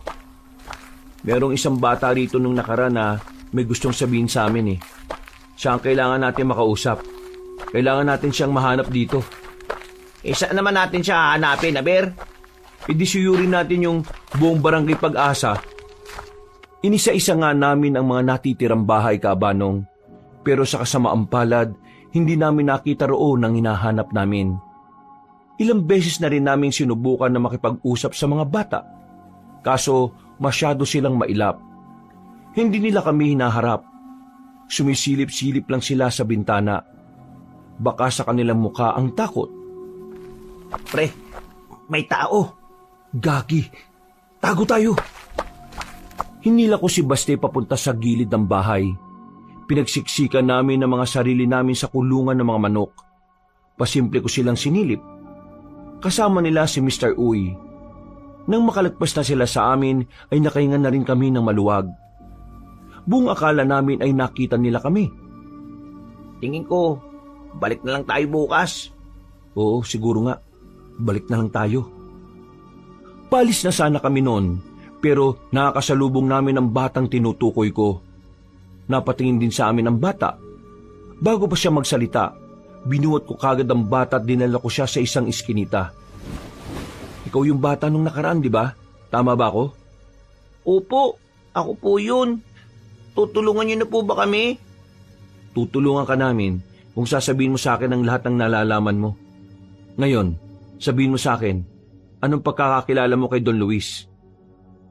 Sandaling hindi nakapagsalita ang bata. Hindi ko makita ang mukha niya dahil medyo madilim. Pero naramdaman ko ang panginginig niya nang marinig niya ang pangalan ni Don Luis. Huwag ka matakot. Narito kami para tulungan ka. Sabihan mo lang kami kung anong meron dito. Kalma lang bata. Kailangan mo rin kaming tulungan para matulungan ka namin. Si Don Luis, masama po siya. Halimaw po siya. Nakakatakot, nakakakilabot. Siya po yung makapangyarihan dito. Walang kayang umaway sa kanya eh. Ha? Anong ibig mo sabihin? Kaya po natatakot kaming lahat na awayin si Don Luis kasi po makapangyarihan siya. Mas mataas po siya sa lahat. Dahil ba mayaman siya? Hindi po. Dahil po mabangis po siya. Ha?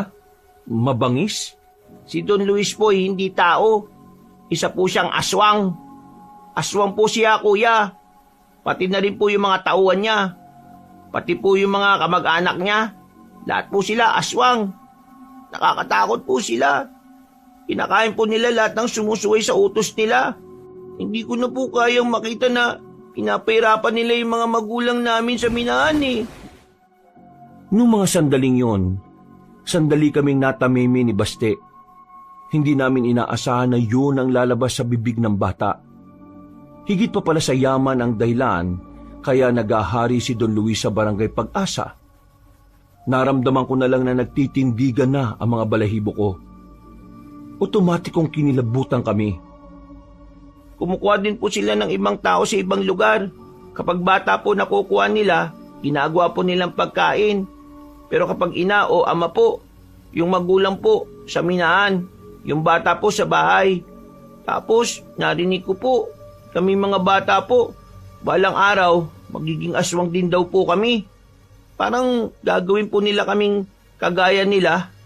Kapag di po daw kami nakaalis dito sa lalong madaling panahon, baka po mangyari yung sinasabi nila. Ay nako, komplikado to. Hindi to magiging madali bata. Pero susubukan namin makaisip ng paraan para mailigtas kayo. Pre, seryoso ba?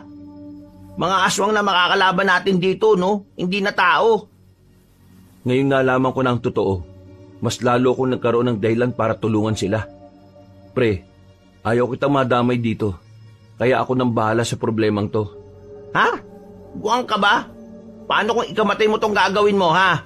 Hindi ko alam pre. Basta ang nasa isip ko lang ngayon, kailangan may gawin ako. Kung hindi, baka pagsisihan ko rin sa uli. Pambira ka talaga, oh. Sige na po, tulungan niyo na po kami. Wala na pong ibang tutulong sa amin kundi kayo lang po eh. Sige na po. Sige, huwag kang mag-alala. Tutulungan namin kayo. Ngayon, ang gawin mo, bumalik ka sa bahay nyo.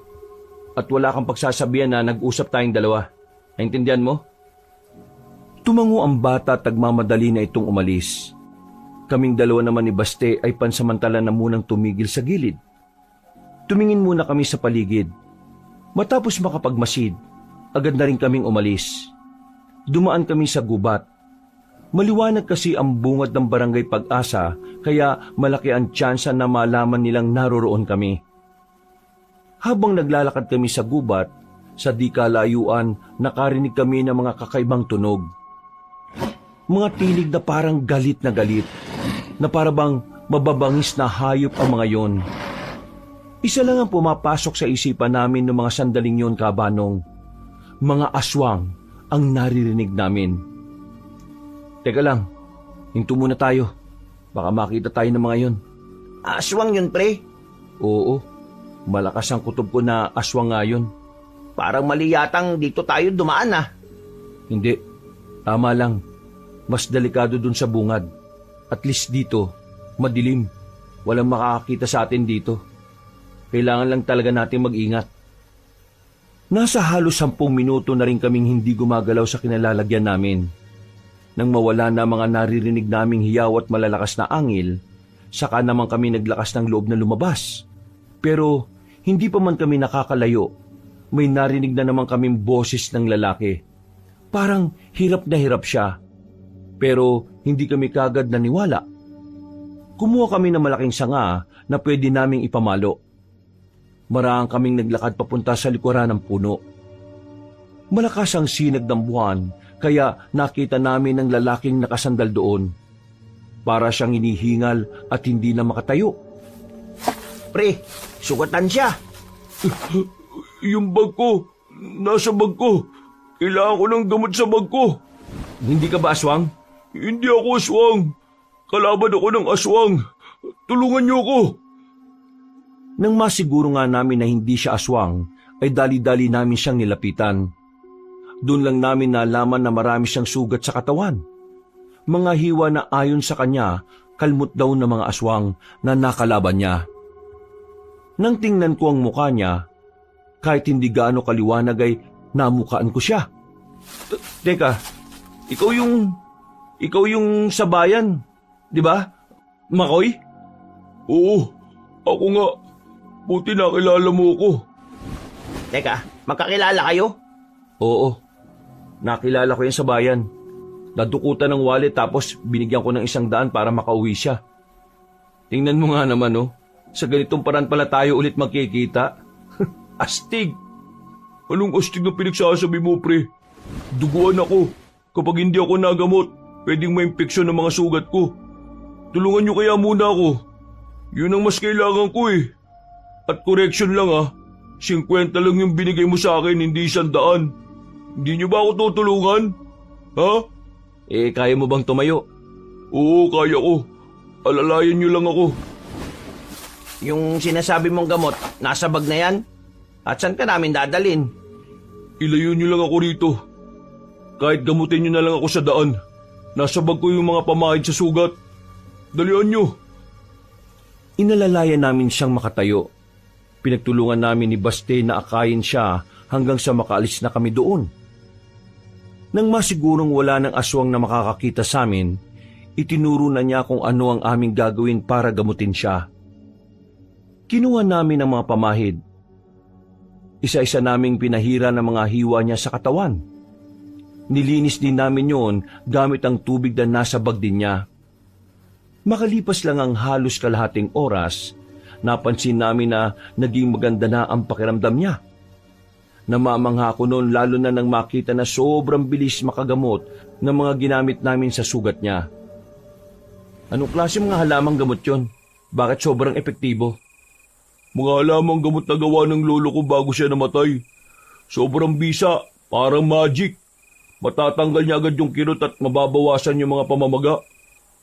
Gagaling to mga 3 araw. Mas mabilis kumpara sa ibang sugat na ginagamot sa ospital. Teka, sabihin mo nga sa amin, Makoy. Ano ka ba talaga? Bakit ka nagkasugat ng ganyan? Bakit mo kinakalaban yung mga aswang ng mag-isa ka lang? Hindi ako nag-iisa. Meron akong kasama. Nakahiwa-hiwalay lang kami. Natagpuan namin ang kuta ng mga aswang sa isang kuweba. Inatake namin sila kagad. Hindi namin inakala na meron silang mga hinahandang patibong. Nakaamoy kami ng masangsang, nahilo kami. Dahil doon, hindi kami nakalaban ng maayos. Buti na lang nakatakas kagad kami. Manunugis ka ng aswang? Hinahunting namin ng mga aswang para wala nang salot dito. Meron din kaming alam na aswang eh. Anong ibig mo sabihin? Hindi ka rin ba nagtataka na nandito kami sa gubat? Galing din kami sa isang lugar na merong mga aswang. Pauwi na kami matapos mag-imbestiga. Nalaman namin na may isang baryo ng mga tao na hawak ng mga aswang. Inaalipin ng mga aswang yung mga tao para pagtrabahuin sa isang minahan. Ayon sa isang bata na nakausap namin darating daw ang araw na ang mga bata naman ay gagawin din kagaya ng mga aswang. Ha? Seryoso ba kayo sa sinasabi nyo? Oo, ngayon lang din namin nalaman eh. Kung manunugis ka pala ng aswang, tingin ko makakatulong ka sa amin. Makakatulong ka sa mga taong nanganganib ang buhay. Sa mga taong walang kalayaan. Dahil nakakulong sila sa takot na dulot ng mga aswang.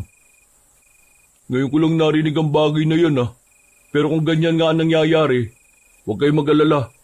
Makikipagtulungan ako sa inyo. At saka, Dapa, dumapa muna kayo. Walang maingay Natataranta kami sa sinabing yon ni Makoy, pero sinunod namin siya. Mga ilang sandali lang, merong isang halimaw na dumaan. Matangkad siya, siguro nasa 7-footer ang taas niya at mahabang buhok. Umaangil at parabang merong hinahanap. Nang makalagpas pa yon, napahinga kami ng malalim ni Baste. Aswang yun. Aswang na asbo. Isang aswang na may kakayahang mag-anyong tao at aso. Kaya rin nilang maging kalahating tao, kalahating aso. Sila ang mga nakatoko sa pagkikidnap para dalhin sa lungga nila. Kung ganon, totoo nga yung sinabi ng bata sa baryo namin. Totoong halimaw ang nangunguha ng mga tao. Matagal lang totoo yan, Ngayon yun lang nalaman kasi ngayon lang naman may nakakita. Pero taktika na nila ang ganyan. Saan ka na ngayon? Hindi ka kasi pwede sa amin Magtataka si Papa kung anong nangyari. Mas lalong hindi rin naman pwede sa amin. Papatayin nga ako ng tatay ko, di ba? Hindi nyo naman ako kailangang problemahin Medyo maayos na ang pakiramdam ko. Makakauwi ako kahit ganito. Ihatid nyo lang ako sa kalsada. Inalalayan namin siyang makatayo. Pero kaya na niyang maglakad na mag-isa. Nakalabas naman kami ng kagubatan at narating namin ang paradahan ng mga tricycle. Pinasakay na namin si Makoy doon. Na parabang walang nangyari. Kumikilos lang siya ng normal kahit na marami pa rin siyang sugat sa katawan. Elman, 3 araw. Magpapagaling lang ako. Magkita tayo ulit sa bayan Pag-usapan natin yung mga bagay-bagay.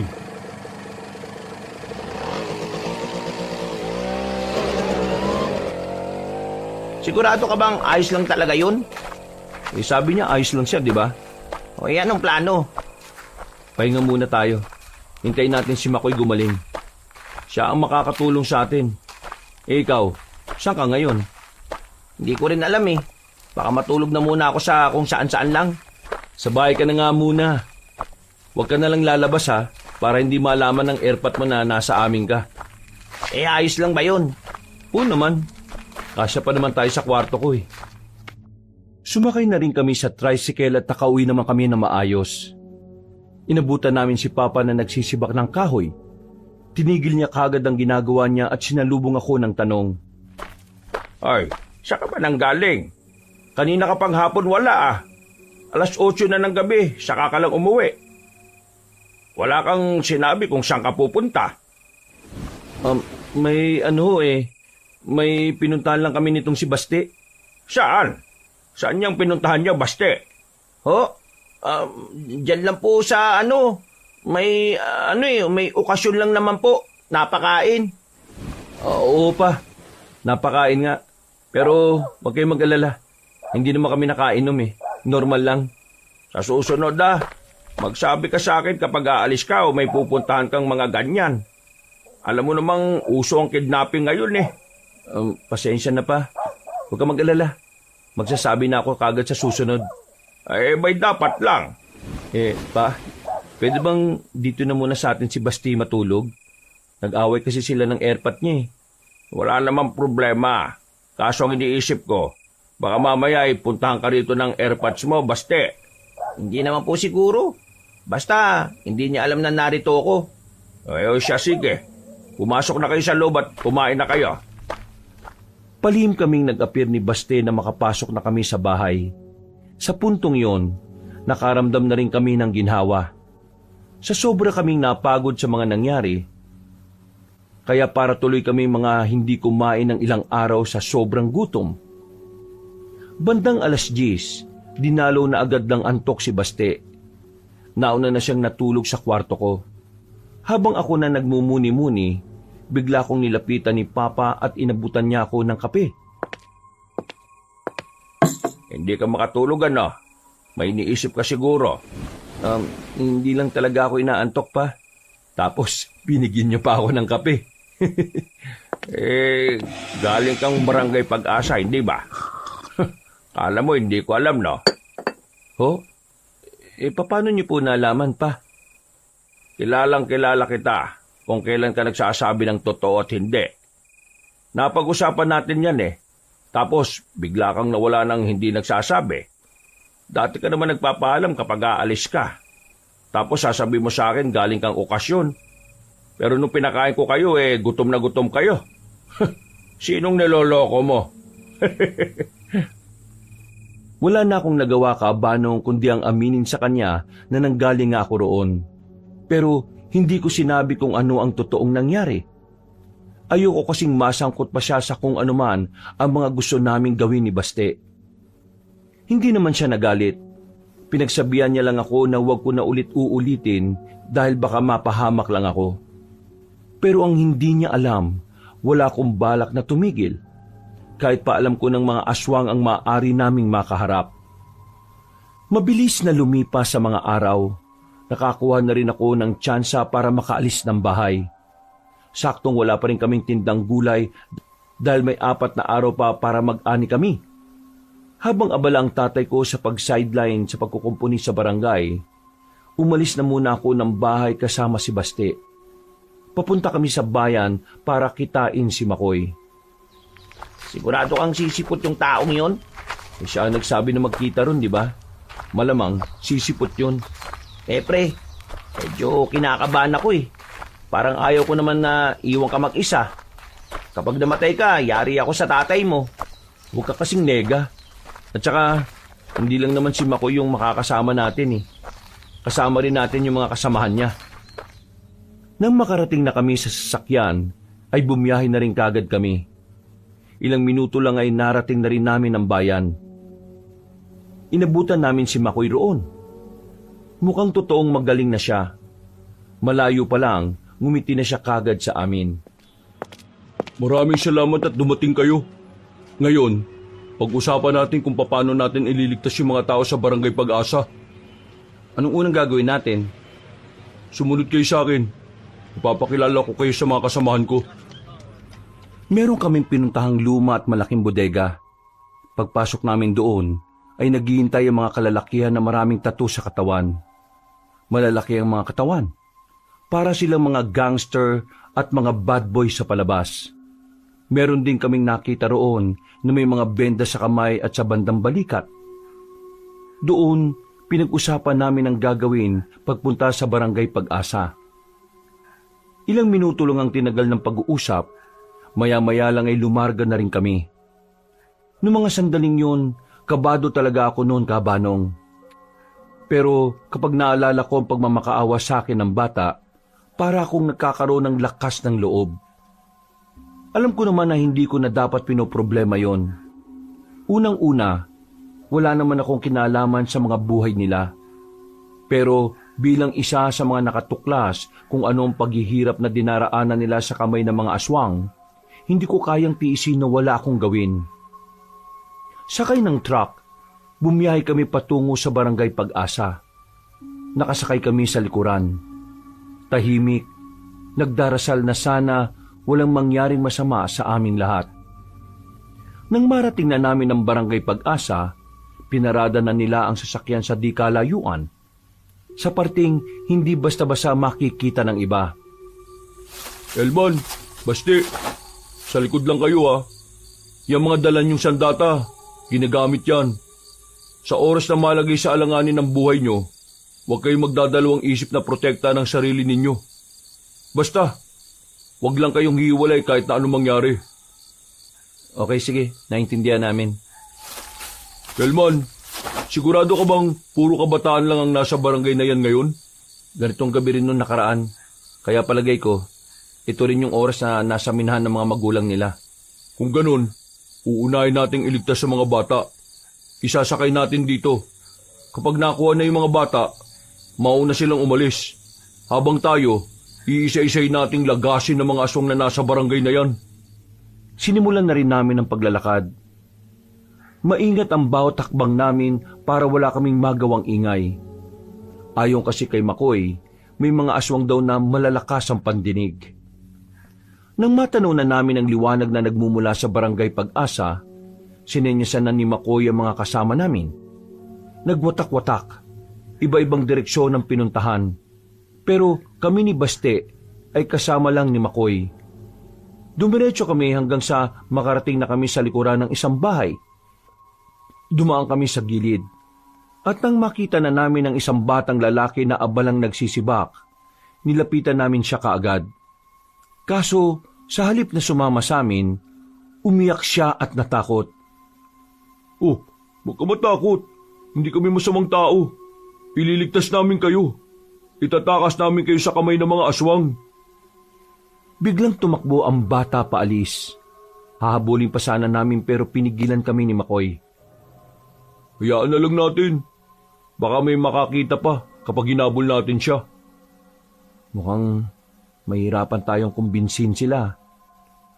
Kailangan nating ipaliwanag sa kanila na hindi tayo kaaway. Hindi pwedeng katakutan nila tayo dahil mabubulilyaso tayo rito. Lumipat kami sa kabilang bahay. Sa kabutihang palad, sumama sa amin ang mga batang naroon. Nang makita kami ng ibang mga bata pa, sila na ang nagkusang lumapit sa amin. Wala pang 5 minuto, marami na kagad kaming daladalang mga bata. Paalis na kami nang biglang makasalubong namin sa isang bakuran si Mr. Uy. Nanlaki ang mga mata niya nang makita niya kami sa ganoong paraan. Sino ka? Wag, si Mr. Uy yan. Hindi siya aswang. Siya yung sinasabi kong inutus-utusan ng mga aswang. Binablackmail lang din siya. Ano inyong gawa rito? Kayo takas mga bata. Mr. Uy, tutulungan namin kayo. Sumama na kayo sa amin. Hindi ko pwede iwan ka barangay ko. Pag ako alis, paano sila? Kami nang bahala sa kanila. Kaya sumama ka na. Hindi. Wag. Bawal ako alis. Kapag ako sama sa inyo, may isip nila ako kasabwat. Ba't nawala mga bata? Kapag isip ni Don Luis ganon, kawawa mga kabalangay. Sila pagbubuntungan galit. Elman, pre, may punto siya. Kailangan niyang magpaiwan dito para magpanggap na walang kinalaman sa mga nangyari. Pero ako masaya kasi ikaw buti puso. Pero ako alalay ba ko kasama? Una niyo alis sa mga bata. Ingat niyo sila. Ako na bahala sa iba. Sigurado ho kayo? Wala na tayong oras. Kailangan na nating umalis dito, Elman. Balikan na lang natin sila. Kailangan lang nating unahin ang mga bata. Ngumiti ng pilit si Mr. Uy, pero baka sa mukha niya ang takot at pangamba. Alam na naming inihatid ang mga bata sa truck. Lahat naman na ay naisakay na namin. Pero ang ipinagtataka ko, wala yung batang nakausap namin. Sige na, dalhin niyo na sila sa lugar natin. Doon na muna sila habang hindi pa natatapos ang problema dito. Mabilis na pinaandar ng kasama namin ang truck. Kami naman ay dali-dali bumalik. Nakita pa namin si Mr. Uy na umalis na sa barangay Pag-asa. Nagmamadali siya kaya sinundan kagad namin. Meron siyang dinaanan na liblib. Nang makalagpas kami roon, natatanaw na namin ang isang site kung saan naroon ang minahan. Lumapit kami roon para marinig ang magiging usapan ni Mr. Uy at ni Don Luis. Don Luis, ako melon sa mga balita. Huwag ka sana gagalit, ha? May masama kang balita pero gusto mong wag ako magalit. Anong gusto mo? Magdiwang ako? Maging masaya ako? Sorry, boss. Ako lang sasabi ng balita. Kasi dapat alam nyo balita. Ano nga ba yan, Mr. Uy? Mas lalo lang ako nabubwisit pag ganyan eh.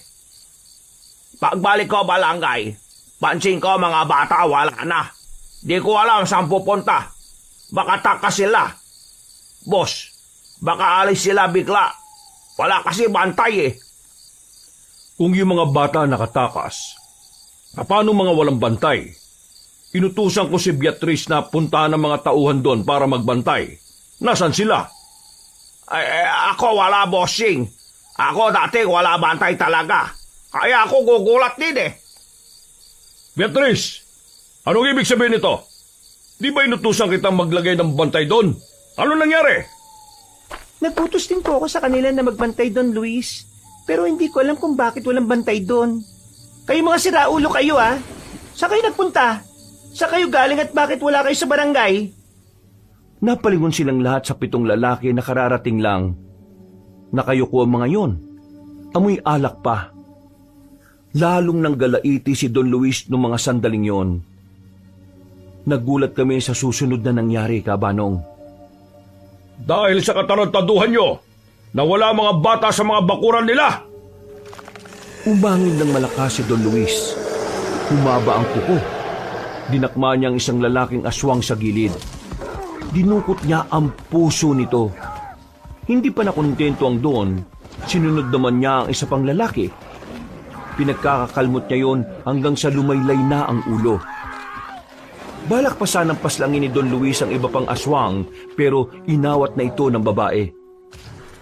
Nakatikim naman ito ng malakas na sampal. Isa ka pang babae ka! Ang tanga-tanga mo! Bakit hindi mo siniguro na magbabantay talaga ang mga tao mo? Tingnan mo ang nangyari. Nakatakas sa mga batang magsisilbi sana sa susunod na henerasyon. Patawarin niyo po ako, Don Luis. Patawarin? Wala kang kwenta! Ikaw lang ang babaeng aswang na makitid ang utak kahit na kailan. Manang-mana ka sa ama mo. Ano? Ano ba tinatanga nyo? Hanapin nyo na ang mga bata. Mga bata lang yon. Hindi pa nakakalayo mga yon. Agad na kumilos ang lahat ng aswang na naroon. Sumunod din naman si Don Luis sa mga yon. Ang tanging natira na lamang sa minahan ng mga oras na yon ay si Mr. Uy at pati na rin ang iba pang mga taga-barangay na nagmimina. Bilis! Bilis! Agad naming nilapitan si Mr. Uy. Nagbantay kami sa labas habang siya naman ay pumasok sa minahan para sunduin ang mga kasama. Sinamantala namin ang pagkakataon na wala pa ang mga aswang. Paglabas nila, wala kaming sinayang na pagkakataon. Mas lalong naging malala ang kabako noon mga sandaling yon, Kabanong. Ang dami kasi nila. Hindi maiwasan na makalika sila ng ingay habang tinatahak namin ang kagubatan. Mga ilang sandali lang, biglang tumigil sa paglalakad si Mr. Uy. Nagtaka naman ako kung bakit. Meron siyang naalala. Nako! Oh, bakit Mr. Uy? Anong problema? Si Ruel! Sinong Ruel? Si Ruel yung bata. Bata na kausap niya. Yung hingi tulong sa'yo. Si Ruel yun. Doon siya iwan sa bahay niya. Wala na nanay, tatay, batay na. Kain na sila aswang nung nakalaang buwan. Eh, bakit hindi siya sumama sa amin kanina? Hindi namin siya nakita eh. Ako na balik. Kuha ko si Ruel. At dala ko siya sa inyo. Hindi pwede iwan bata, kawawa. Pagkalam Don Luis na loko natin siya, si Ruel kawawa. Buntungan galit. Ako na lang ang babalik. Ituro mo na lang sa akin kung nasaan ang bahay niya. Hindi. Hindi pwede na di ako samba. Meron sila aso doon. Malami. Ako kilala mga aso. Kapag ako lapit, di sila tahol. Pero kung ikaw, iingay sila. O siya, sige. Sasamahan ko na lang kayo. Kunin natin si Ruel. Pre, samahan na rin kita. Hindi na pre. Tulungan mo na lang si Makoy maghatid sa mga taong yan. Sigurado ka ba? Oo, kaya ko na to. Magtiwala ka sa kaibigan mo, Basti. Tara na. Elman, mag-ingat kayo ah. Huminga ako ng malalim bago kami umalis. Pagbalik namin sa barangay Pag-asa, nakita namin ang mga aswang doon. Kasama nila si Don Luis. Galit na galit. Pinagwawawasak ni Don Luis ang mga makikita niya sa daan. Habang kami naman, maingat na naglalakad at sumisimple ng abante. Nang makakuha kami ng tamang pagkakataon, mabilis kaming tumakbo palapit sa bahay na merong tolda sa harapan. Agad kaming nagtago roon nang makitang may paparating na mga tauhan ni Don Luis. Sumisingot-singot sila na parabang meron silang hinahanap. Mabuti na lang talaga ay hindi nila nalaman na naroon kami. Nagmamadali kami ni Mr. Uy nang makita na namin ang bahay ng batang si Ruel. Dahil nga may mga aso sa harapan, hindi na ako lumapit. Hinayaan ko na lang si Mr. Uy na pumunta roon. Ang kaso nga lang, hindi pa man siya nakakapasok sa pintuan, ay bigla namang nagdatingan sila Don Luis. Boss, ano yung kailangan? Bakit dito? Ikaw ba may utos sa akin? Ako sunod agad sa utos. Ikaw ang dapat na tanungin ko. Bakit ka narito hindi mo naman ito bahay? Sinong nandyan sa loob? Di ba dapat nandun ka sa minahan para bantayan ng mga tao? Kaya ka nandito kasi tinulungan mo silang makatakas. Boss, akin di alam niyo sinasabi. Di ko kayo intindihan. Ano ba, wag mo na akong tarantaduhin. Alam kong ikaw ang nagpatakas sa mga bata rito. At ikaw rin ang nagpatakas sa mga alipin kong minero. Kinabahan na ako nang makita kong sinakal na ni Don Luis si Mr. Uy. Gusto ko mang tulungan siya pero hindi ko alam kung papaano. Hindi sila bababa sa 10 at mag-isa lang ako. Bukod pa ron, mga aswang sila. Iba ang lakas nila kumpara sa akin. Binagsak ni Don Luis ng padabog si Mr. Uy. Napahawak na lang sa balakang si Mr. Uy sa sakit. Visit na mga aso! Patahimikin yung mga yan! Masusunod po, boss. Mas lalo kong kinilabutan nang makita kong pinaslang ng babaeng aswang ang mga aso. Hindi ko inakala na pati ang mga yun ay idadamay. Maya-maya pa, sa pilitang pinatayo ni Don Luis si Mr. Uy, malakas itong idinikit sa pader. Kahit na wala kang kwenta, pinagkatiwalaan pa rin kita. Pero ginago mo lang ako. Boss, ako patay. Ako patay mo na lang. Oo, papatayin talaga kita. Pero hindi ganun kadali. Gusto kong maramdaman mo ng dahan-dahan para maramdaman mo rin ang galit ko. Awang-awa ko kay Mr. Uy ng mga sandaling yon, kabanong. Pero nakita ko siyang palihim na sumisenya sa akin na kunin ko si Ruel sa loob. Wala na akong sinayang na pagkakataon. Habang abala sila sa bakuran, gumapang ako ng mabilis patungo sa gilid ng bahay. Pumasok ako sa silong. Tumagos ako sa likod. Nagmamadali ako noon. Kailangan ko kasing makuha si Ruel bago pa makapasok sila Don Luis doon. Pagbukas ko ng bintana, nakita ko kagad si Ruel na nakahiga. Pumasok ako agad at sinubukan siyang gisingin. Pero hindi siya dumidilat. Naramdaman ko na lang na sobrang init ng katawan niya. Inaapoy siya ng lagnat. Kaya naman binuhat ko na siya at lumabas kami ng bintana. Nanatili muna kami sa silong nang marinig naming nakapasok na sila ng bahay. Don Luis, walang tao rito. Ako sabi sa inyo, wala tao dyan. Ako lang sana higa dyan kasi sakit likod ko. Tarantado ka. Sige, tikman mo to. Ano ha? Masakit? Sumagot ka! Boss, sige pa. Ako lapit na patay. Bakit ka tumatawa? Bakit? Magsalita ka! Ako tawa. Bakit? Ako masaya. Ako tawa kasi kayo loko ko. Kahit ako dito patay, ako wala na pake. Ako kontento na. Kasi mga kasama ko takas na sila. Ligtas na. Sila laya na. Sila di na alipin mga aswang. Ako tawa kasi isang matanda tulad ko. Nagawa kayo lokohin para ligtas ka barangay ko. Ganon ha? Tingnan natin kung makatawa ka ba sa gagawin ko. Kabanong, nung mga sandaling yon ay hindi ko na napigilan ng sarili kong hindi maiyak. Kahit na hindi ko naman kaano-ano si Mr. Uy, naawa ko sa ginawa sa kanya. Pero sa kabilang banda, humanga ako sa ginawa niyang katapangan at sakripisyo.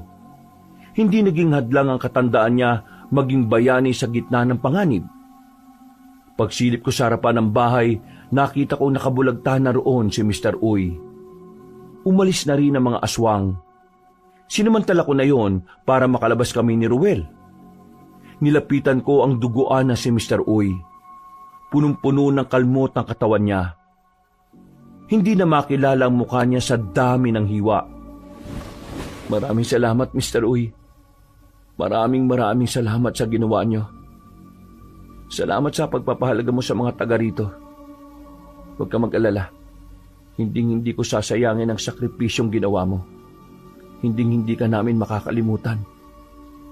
Binuhat ko na si Ruel at agad na rin kaming umalis sa baryo. Masakit man sa akin na iwan ang katawan ni Mr. Uy, pero kailangan ko yung gawin. Nang nasa kagubatan na kami, hindi naging madali para sa akin ang pagtakas. Nalito ako sa dinaraanan namin, kaya tumigil na muna ako sa gilid. Sakto naman na nagkaroon ng malay si Ruel.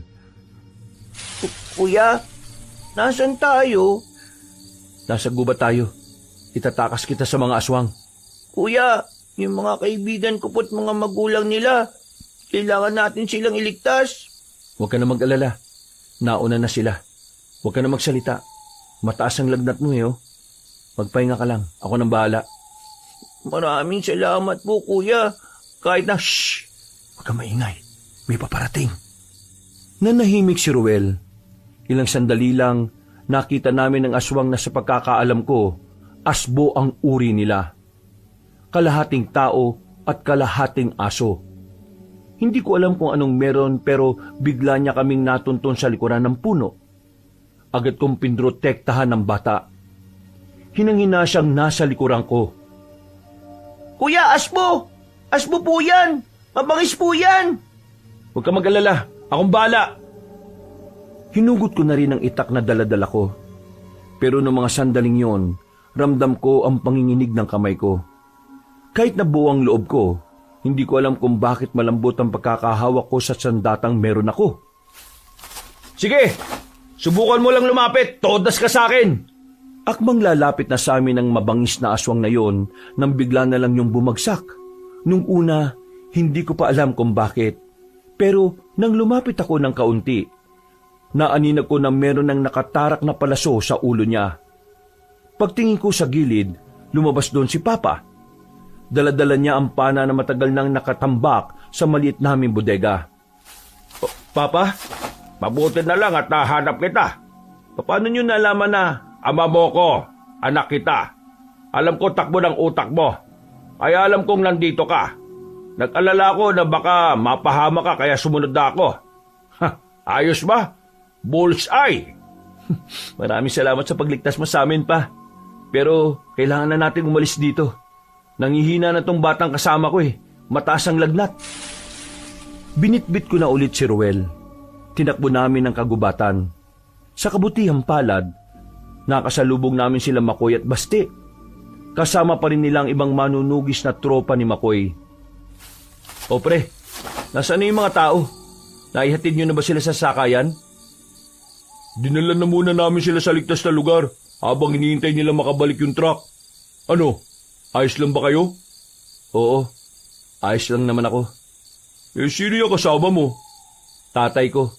Sumunod siya rito. Siya nagligtas sa amin. Mampilo, marunong ka palang gumamit ng pana? Gusto mong subukan ko sa'yo? Wala na tayong oras. Kailangan na nating umalis dito. Siguradong pinakalat na ni Don Luis sa mga aswang sa buong kagubatan. Hindi natin siya pwedeng kalabanin hanggat hindi natin nasisigurong nakalis na ang mga tao. Hanggat kaya nating umiwas, iiwas tayo. Pero kapag kinailangan lumaban, patay kung patay. Hindi na kami nagsayang ng oras ng mga sandaling yon, Kabanong. Binilisan namin ang paglalakad para puntahan ng mga taga-barangay. Pero hindi pa man kami nakakalayo. May mga aswang nang nakabuntot sa amin. Naramdaman namin yung lahat, kaya inihanda na namin ang sarili namin. Baste, bitbitin mo na si Ruel. Umalis na kayo. Pa, sumama ka sa kanila. Hindi kita iiwan dito, nak. Kung maiiwan ka rito, magpapaiwan din ako. Pa, delikado. Ayoko mapahama ka dito. Mas ayoko namang ikaw ang mapahamak. Mas maganda nang kasama mo kung lumalaban. Sige pre, hayaan mo na siya. Ako nang bahala rito kay Roel. Napabuntong hininga na lang ako. Dahil sa totoo lang, hindi ako komportable na kasama ko ang tatay ko sa labanan. Nag-alala kasi ako sa kanya dahil alam kong may kabagalan na siyang kumilos. Pero sinubukan ko na lang siya na pagkatiwalaan. Alerto, hindi nila tayo lulubayan. Anumang oras aatake mga yun. Makoy, tingin mo kaya natin kahit mas marami sila? Elman, pare, huwag ka mag-alala. Ito mga kasama ko, veterano itong mga to. Sisiw lang yung mga yan. Napatigil kami sa paglalakad nang makarating na kami sa malawak na kapatagan. Nakita namin si Don Luis na nakatungtong sa punong lagas-lagas. Hindi pa man siya nagsasalita. Nararamdaman ko na ang gigil niya. Malakas ang loob niyong labagin ang lahat ng gusto ko mangyari. Sino kayo sa inakala niyo? Mga manunugis kami at hindi kami natatakot sa inyo. Kami ang magwawakas sa lahat ng mga pang-aalipin niyo sa mga tao. Dahil sa mundong ito ay para lang sa mga tao at hindi para sa mga aswang na kagaya ninyo. Wala kayong alam. Ang alam niyo lang ay manira ng mga pinaghirapan. Pinaghirapan gamit ang pang-aabuso at kasamaan? Manigas ka! Hindi magpapalipid ang mga tao sa mga nilalang na kagaya ninyo. Ngayon, bumaba ka na dyan para simulan na natin to. Kung yan ang gusto nyo, walang sisihan. Sinenyasan na ni Don Luis sa mga aswang. Nagsilabasa ng mga yon mula sa madidilim na parte. Hindi nagtagal, nagsimula na rin ang kaguluhan. Manong, pumesto ka sa ligtas na lugar ha. Wala kang ibang aasintahin kundi yung pinuno nila habang kinakalaban ko yun. Elman, sumabay ka na sa mga kasama natin. Sinunod ng tatay ko ang sinabi ni Makoy. Nagtago si Papa sa gilid. Habang ako naman, sinamahan ko ang mga tropa sa pakikipaglaban. Nilakasan ko na lang ang loob ko noon. Sa unang 5 minuto, nasasanay na lang din ako sa pangyayari. Nang tingnan ko naman si Makoy, halatang nahihirapan siyang kalabanin ng pinuno ng mga aswang na si Don Luis. Naalala ko si Papa. Napansin ko kasing hindi siya nagpapakawala ng palaso mula nang makipaglaban si Makoy. Kaya naman, pinuntahan ko kagad siya sa kinaroroonan niya. Nakita kong nakaupo na siya sa sahig. May sugat na sa braso habang nasa harapan niya ang babaeng aswang na si Beatriz. Lakas loob akong tumakbo. Tinaga ko si Beatriz. At dahil hindi niya ako naramdaman, tinamaan ko siya sa liig. Agad siyang napadistansya. Wala akong sinayang na pagkakataon. Tinara ko sa kanya ang itak na hawak ko. At nang masiguro kong wala na siya, nilapitan ko kagad ang tatay ko. Pa! May tama ka! Ayos lang ako. Hindi naman to malalim eh. Pero anak, hindi ko na kayang bumanat ng pana. Masakit sa braso. Baka hindi ko maasinta. Baka ang kasama mo ang matabaan ko. Ako na po ang aasinta. Sigurado ka ba? Hindi ka naman marunong nito eh. Nung bata ka eh, ayaw na ayaw mo ng pana kasi napitikan ka na ng goma sa pisngi dati. Pa, kailangan ko tong gawin. Tingnan mo si Makoy oh. Nakikita mo ba yung sitwasyon niya? Sugatan na rin siya. Hindi niya kaya si Don Luis. Ibang klaseng aswang ang isang yun. Sige anak, ikaw na ang gumawa. Gagabayan kita. Kinuha ko ang pana at agad itong binalahan ng palaso. Tinutok ko ang palaso sa direksyon kung saan naroon si Don Luis.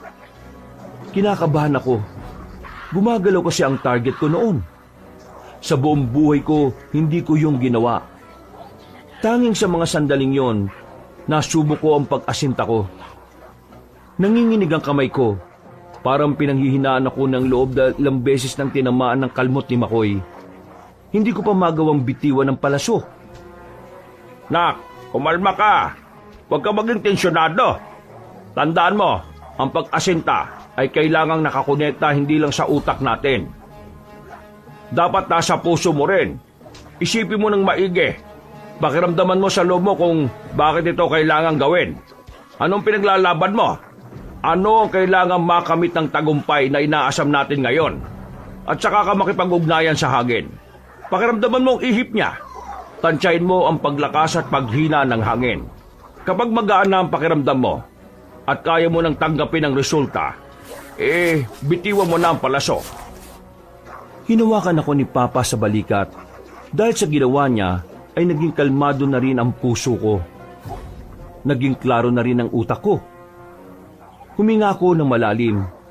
Sandali akong pumikit at pagdilat ko, muli kong inasinta si Don Luis. Noong mga sandaling yon, nakita kong nakaupo si Makoy. Nabitiwan na niya ang itak niya, habang si Don Luis ay wala pang kagalos-galos. Sa pool ka ngayon! Pagbitaw ko ng palaso, pumukol agad yon patungo kay Don Luis. Tinamaan ko siya sa kaliwang dibdib.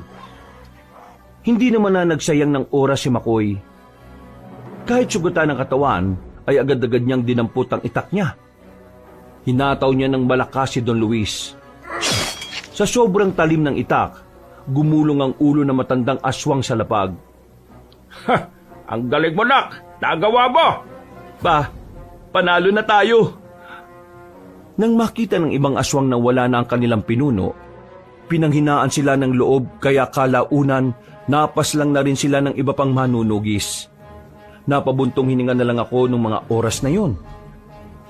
Nilisan namin ang lugar na yon at nagtungo na muna kami sa kuta nila Makoy. Doon ay inasikaso na muna namin ang mga taong na-rescue namin mula sa mga aswang. Naging maganda na rin ang pakiramdam ni Ruel. Kinaumagahan, maaga kaming nagising. Kailangan kasi naming balikan ng Barangay Pag-asa para siguraduhin pwede nang bumalik ang mga tao. Kuya, sandali! O Ruel, maayos na ba pakiramdam mo? Kuya, maraming pong salamat ha. Niligtas nyo kami. Mga kuya, salamat po talaga. Wala yun. Ililigtas talaga namin kayo kahit na anong mangyari. Kasi yun ang dapat. Tama si Elman. Ngayon, wala na mga aswang. Makakapamuhay na kayo ulit ng payapa. Pero sa ngayon, dito na muna kayo mananatili sa kuta namin ha. Hanggat hindi namin nasisiguro na wala na talagang aswang doon. Dito muna kayo titira. Pero kapag wala ng aswang sa Pag-asa, ihahatid namin kayo ron pabalik. Sige na, umalis na kayo. Tutulong na lang ako sa pag-aasikaso sa kanila. Binalikan namin ang Barangay Pag-asa. Sinuyod namin ang buong lugar at wala na rin kaming nakita. Ang tanging naabutan namin doon ay ang katawan ni Mr. Uy. Kaya bago namin pabalikin ang mga residente, ginawa na muna namin ang maayos na libing ng matandang incheck. Sinaluduhan namin siya para sa kabayanihan na ginawa niya para sa mga kalugar niya. Ilang araw lang ding nakalipas, muling bumalik ang sigla ng Barangay Pag-asa. Wala nang pangamba sa kalooban ng tao. Mula noon, namuhay na sila ng malaya. Natutulog at gumigising na sila nang wala nang nararamdamang takot. Kabanong, sobrang saya ko na nangyari yon. Iba pala ang pakiramdam kapag meron kang tinulungan na makalaya mula sa madilim nilang nakasanayan. Dahil sa mga nangyari, naging parte na rin kami ng barangay na yon. Madalas na kaming naghahatid sa kanila ng mga tinda naming gulay. Mas lumalim din ang pagkakaibigan namin ni Makoy. Tropa na rin siya ni Baste, kaya madalas silang may pinagtatalunan. Hindi na siya ibang tao sa amin. Kung minsan nga ay nadalaw siya sa bahay. Inaabutan niya pang nagbubunga nga si Aling Fatima. Hindi pa rin siya nagbago. Kabanong, palagi pa rin niya kaming pinapalayas kahit na hindi naman kanya ang lupa at bahay namin. Dito ko na po tatapusin ang aking kwento, Kabanong. At sa mga kabangers at kayanggaw natin dyan, sana ay meron kayong napulot na magagandang aral. Sana nagustuhan nyo ang kwentong handog ko sa inyo ngayon. Marami pong salamat at pinagpalang araw sa inyong lahat. Mga kabangers, mga kayanggaw, kabanang puli, bago po tayo magwakas, ako po'y nagpapasalamat sa inyo sa pakikinig nyo at pagsubaybay dito sa kwento natin ngayong araw na to.